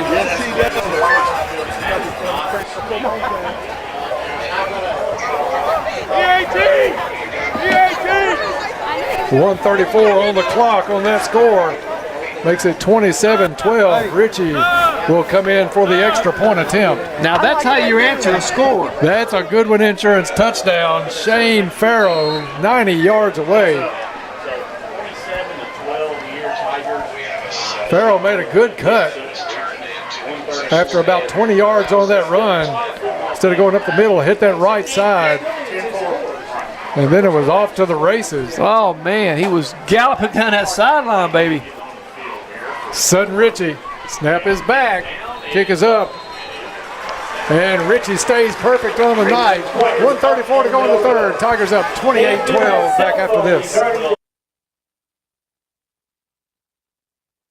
Powering your lives and lighting up your nights. Princeton Electric Plant Board's community spirit shines bright. Entrusted with the glow of our fields, they keep our Tigers' pathways illuminated to victory. A shout out goes to our Tigers as they roar into a new season. Good luck, Tigers. Here's to a safe and victorious year from your one and only Princeton Electric Plant Board. They're not just a service, they're community. Penny Royal Hospice wants to wish the Tigers all the best of luck this year. Welcome back to Storm Stadium. Tigers score on Shane Farrow's 90-yard return, 28-12. Let's take it down to the sideline with Todd Griffin and get his view from the sideline on that run. Well, it was great because it came right in front of me, but even better is I had my phone out recording video just because I had a feeling, you know. I just had a feeling, so I've got a video going right by me all the way down the sideline for a touchdown. It could turn into a Max's moment, I got a feeling on. I got a good feeling about that. Listen, man, his feelings are unbelievable. He catches more big plays than anybody I've ever seen. Just had a feeling we might see something like that, you know. It just felt like a good spot. I thought we'd see it on the first kickoff of the game. How's your feeling on me shooting in the 70s into this next week? Short kick, fielded by Central at the 30-yard line. A little extra pushing going on. Central a little frustrated after pulling back within 9 at 21-12, only to turn that one back away to Shane Farrow. Some greased lightning down the sideline. Central's like us a few years ago. They just can't stand prosperity, Dennis. A long third quarter, still a minute and a half plus left in this one. Ball on the 30 for Hopkins Central. Silas Gunn and Isaac Earl will go back to work along with Groves. Groves has been an impressive kid tonight for Hopkins Central. He caught a couple of jump balls tonight for some big plays, but that's all they've had really. Inside, and that's got to be movement. The kid backed off the line and went back to the line, finally called. Caldwell kind of said, is anybody seeing this? The player said, somebody call this. That'll back Central up 5 yards. First and 15 coming up. Well, they've had a lot of penalties tonight, Dennis. Penalties and turnovers have killed these guys tonight. Penalties, especially, I think, in Central, they've made some big plays, but they've been their own worst enemy at times as well. They've pretty much been in the hole on every drive they've had. That last 4th down was a 4th and 20 almost. Right. You know, they converted. New spot is at the 25-yard line for Hopkins Central. Play in from the sideline. Yeah, we're in a cover 0. We're just daring them to throw the football right now, Dennis. I mean, you got Lander on Groves. I like that matchup. Over the middle, it's complete to Earl. Somehow Gunn got that in double coverage again. Stevens tried to come in, comes up a little gimpy on the play. Drew Stevens, I don't know if he's cramping or maybe twisted an ankle a little bit. Looks like he's shaking it off. Yeah, first down for Hopkins. No, it's the second down coming up for Hopkins Central. Pickup of about 8. Gunn had a crowd in his face when he threw that ball, Dennis. He was on his back foot, and he threw the ball with about 5 or 6 kids in his face. Now Isaac Earl coming out of the ball game, obviously with cramping. Cramps. You can tell from here what that is. And when that process starts, man, it doesn't end. No, you can't drink enough fluids right now to get you through the end of the game. Probably you can help get in a few plays. Yeah. It's a slippery slope. How many times do you think coaches tell these kids to drink water or drinks all week long before this first game? Not enough. Obviously for Central, not enough. Gunn, quick hit to Groves on the sideline. Groves hit, shakes out of the tackle of Maddox. This is trouble. He's going to be brought down. Better for Caldwell County than he did. Flag comes in after the play. Flag on the play. That was Cam Wilson chasing Groves back. Maddox laid the hit. Holding on now. He shook Maddox, tried to run backwards and get to the other side of the field. And Cam Wilson came in, finished it off. A flag on the play. Yeah, these guys are running. They're running the wrong way, man. They're trying to do too much with football. Just take the 2-yard loss instead of the 20-yard loss. You know. This penalty is going to go against Central. It's going to be a hold after Groves tried to reverse and go back. You'd probably decline that one too, I would think.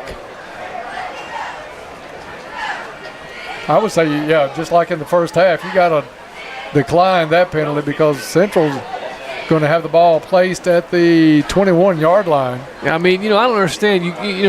Hopkins Central on that play, Dennis, they had 2nd and 2.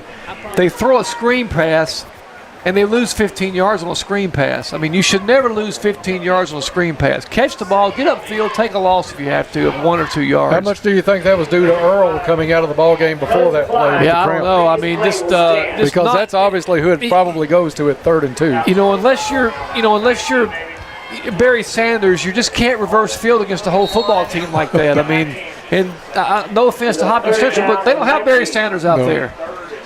They've got some good runners, but they don't have anybody that can Sanders. They don't have anybody that can make that play. No. They're going to let the clock go down before they'll put a play in. After 3, it's Caldwell County 28, Hopkins Central 12. We'll be back in 1 minute. Great news from Caldwell Medical Associates, now offering expanded podiatry services at the Annex. Anna Murphy and Dr. Walker Estes provide comprehensive podiatric care, from wound care to specialized treatments for foot and ankle issues. Whether you're dealing with sports injuries, arthritis, or require surgical attention, they're ready to tailor treatment to your needs. Don't let foot pain hold you back. Take the first step with Caldwell Medical Associates. Pain-free living right here, close to home. Summer nights, windows down, adventure calls. At U-Ride in Princeton, your next road trip just got a whole lot closer without breaking the bank. From reliable sedans to spacious SUVs, there's something for every dreamer and cruiser. Need help with financing? U-Ride offers in-house options that fit your budget so you can turn those summer plans into reality. Drive away happy. U-Ride, committed to you after the sale. Visit them on Marion Road to start your journey today. Hopkinsville Electric System wants to wish the Tigers and Lady Tigers best of luck this year. We are back to Hopkins Central High School, getting set for the fourth quarter. Fourth quarter brought to you by West Kentucky ATVs. Slide into adventure with West Kentucky ATVs now at their new location out on Highway 62 just past Walmart. Whether you're ready to score with a new ATV or you need parts or service to keep your engine running, they've got the bases covered. Step up to the plate. Check them out today at West Kentucky ATVs. Glad to have those guys with us this season. Dennis Stevens, Ken Parker on the call with you tonight. Todd Griffin on the sideline. Caldwell County up 28-12. Central back out on the field. Caldwell County waited a little bit for the Storm to get set for this fourth quarter. 28-12, courtesy of a 90-yard touchdown return after a score by Hopkins Central. Shane Farrow took it to the house. Look for that one online at WPKYonline.com or yoursportsedge.com. Looked like Roach was held on that one. No call. There's it out. And it's almost intercepted. That was number 24, Kesey Wilson. Broken up by Cajun Hayes. Wilson almost comes down with it. Yeah, that was a nice play by Wilson, number 24. He's a new face to us this year, Dennis. But he was running step for step with that receiver, and he did a good job turning his head around, found the football. It's hard to do when you're on an island. And the receiver actually turned into a good defender there at the end, pulling Kesey down like he did to force that ball to come loose. The other thing that Wilson did was he jumped up, high pointed that football, and almost brought it in. Almost a heck of a play there. And you won't believe this, but it's another cramp. I'm just telling you. We thought some of these might come in. They haven't been as numerous as they have been in seasons past because of the cooler conditions this year. But while we've got a break here, Todd, let's talk about something that's new this year. You're going to be having a Farmers Bank Player of the Game. Man, you've got a lot of kids to choose from tonight. Some good effort, especially here in this second half. Yeah, may have to wait till this one's over to finally decide who needs to get that award. But, we'll give it away from Farmers Bank. And lots of different things going on this year. Like I said earlier, Saturday morning quarterback this year is going to be at McDonald's. So we'll be there in the morning with the coaches at 9 o'clock. So I hope everybody can join in then. And hopefully we'll have a big Tiger win to talk about. Still a cramp being worked on the other end of the field away from the football. 11:52 to go in the fourth quarter. Caldwell County leads this one 28-12. Ken, I know Coach McClung didn't sound like when he walked off with Todd in that interview from the joint barbecue at the end of the first half that he was really thrilled with some of the things Caldwell County's done. I think they've cleaned up a lot of what he was displeased with in that first half. Well, Dennis, the thing we've done is we've been opportunistic. We've taken advantage of the opportunities that Hopkins Central's given us. And so, those 2 turnovers, 14 points. If we don't have that, it's a 14-12 ball game right now. So we've done a nice job of capitalizing on their mistakes, and that's what you have to do as a young football team. Take what you're given, and we've done that well tonight. Dalen's thrown the ball well. We've had a couple of nice drives in the second half, a little bit better sustained drives than we had in that first half. They are helping up number 3 for Hopkins Central, and that is Kajon Hayes. And I think that's the second time that young man's had to come off the field tonight. Obviously with cramps, legs were straight as boards on that one. And we all know how that feels when those leg muscles start to cramp up. See, instead of it cramping in games now, it just cramps in the bed for us. My foot's cramping right now thinking about it. I don't get too many cramps in the middle of a backswing. You're right. I'm not running up and down the field like this. We're not sprinting anymore, Dennis. The punt by Hopkins Central is away from Farrow. Goes ahead, bounces right to him, picks it up, but now he's running backwards. Going to lose yardage on this one unless something breaks. And Farrow brought down. That was a best of both worlds situation. It bounced up to him in a good position to take off, but then his first move was backwards. Straight backwards. So he made it right. It was right to go ahead and field that ball on the bounce with it that close, and he had some space.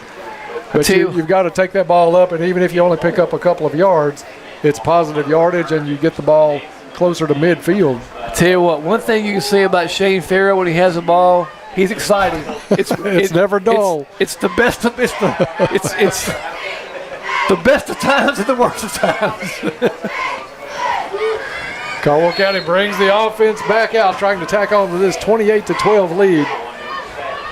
Just a few seconds gone here in the fourth quarter. Boy, look! Oh my goodness, Carter Bedell. Lander to Wilson. Wilson hits that left side. There's a big run by Wilson, still shaking tacklers across midfield, pulled down near the 45 of Hopkins Central. So Dennis, they were bringing a blitz on that play, and Derek Wilson was essentially uncovered. I mean, they need to make a note of that because he would have been wide open for days. I'm sure the guys up top will make note of that one for later on if they need it tonight or in the game next week. Caldwell County at home next week, and I haven't even looked past the schedule. I've been so excited about this game, Ken. I think it's Marshall County next week, but we'll check on that. Yeah. At Tiger Stadium, a lot of games at home this season. This is going to be great. Some new opponents, too, for a change. Yeah, Marshall back on the schedule this year. Handoff Roach. Stiff arms on that left side. Still trying to track Jack down, and you can't hardly do that. He gets across the 40. Looks like maybe down to the 39-yard line. I wonder if Roach goes through the lunch line of school, stiff arms anybody to pick the play up. That's his natural move going to that sideline, man. That arm comes up. That play is, we got Mongo left, Mongo right, and Mongo middle. Kid's one of our favorites, and he knows we love watching him play football and basketball. Drew Stevens is going to be the receiver wide on the right side here. He'll be paired with Derek Wilson on the right side, joined by Roach right in the slot. Quick hit to Roach. Roach gets it, shakes a tackle at the 35, down the field, pulled down from behind as he crosses the 20-yard line. So that was a good catch by Roach, but almost a pickoff by Hopkins Central. And first of all, a great block by Drew Stevens. Drew sealed his man great, and it's hard to block as a wide receiver. You're out there on that island. You got to get their hands inside those guys a little bit.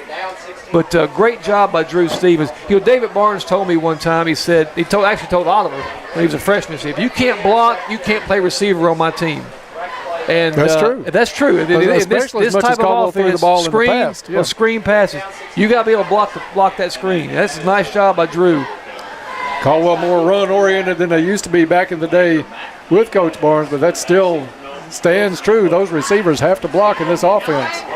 Hand off to Roach, lowers his head, picks up a couple. Tackle made by Jeremiah Groves. Groves on the tackle for Hopkins Central. That was another New Tech seed. First down on the play, too. Second down and 9 coming up. They'll give Roach 1 on the carry. Clock ticking down, near 9 minutes to play in the ball game. 28-12. Caldwell County with the lead and the football deep in Hopkins Central in the red zone. Play in from the sideline. Zy Rollins will be the far side receiver. Drew Stevens will be the near side receiver on the edges. Cam Wilson in the backfield. Roach at the up back. Hand off to Wilson. Wilson wants to get it to the outside. Defended well by Hopkins Central. They strung that one out, Ken, and contained Wilson on that left edge. Yeah, that was a nice play. Actually, Silas Gunn made that tackle, number 16. He ran Cam down from behind there. It was a nice play. Well, here we are, 8:30. There are a couple of scores behind us here, Dennis. I mean, Yeah, 3rd and 9. 8:22. I mean, probably 2 down, especially this deep. Yeah, I think so too. Unless you're just wanting to work on your field goal. Yeah. And bring Sutton Ritchie in, because that's a player that at some point this season he's going to have to kick a field goal that counts. Yep. Maddox in the backfield.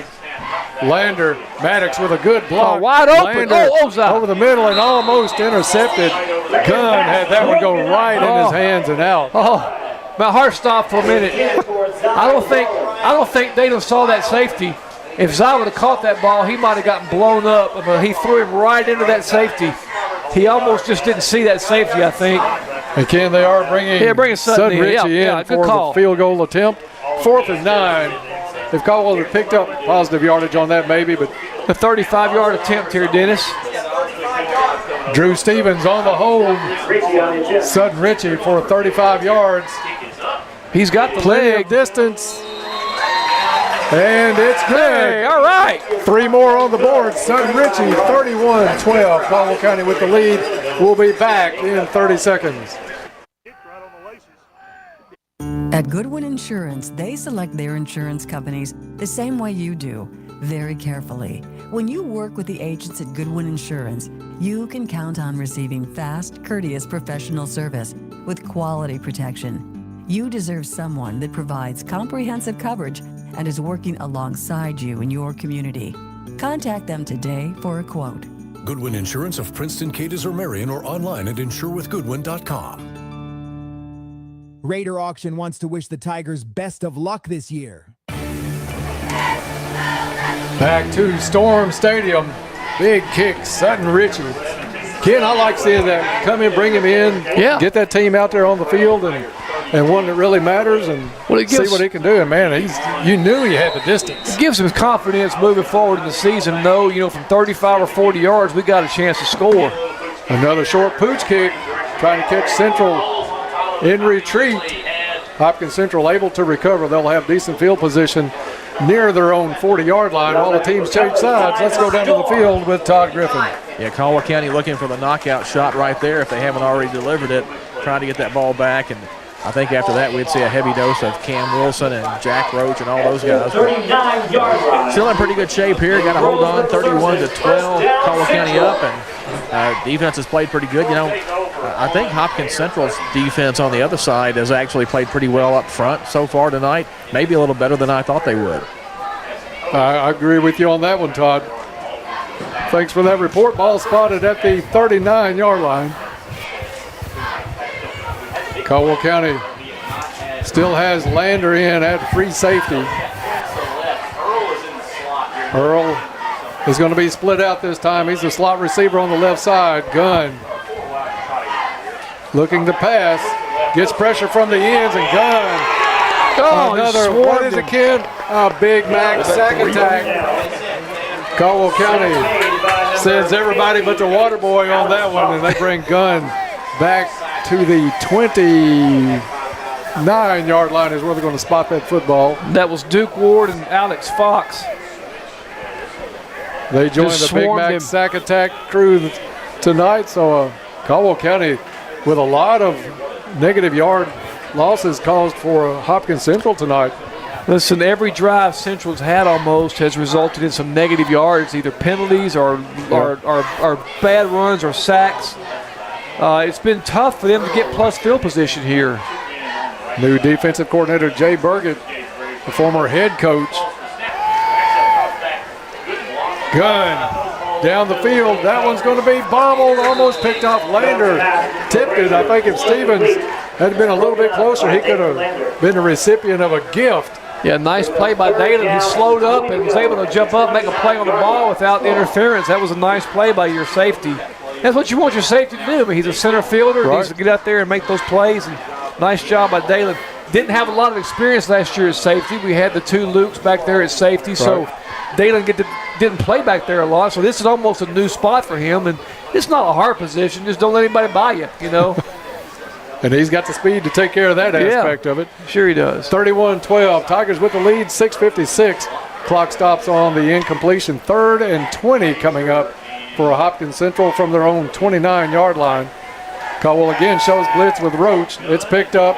Gunn rolls to the left side. Intercepted. Drew Stevens looking for some blockers in front. Takes it down the field inside the 30.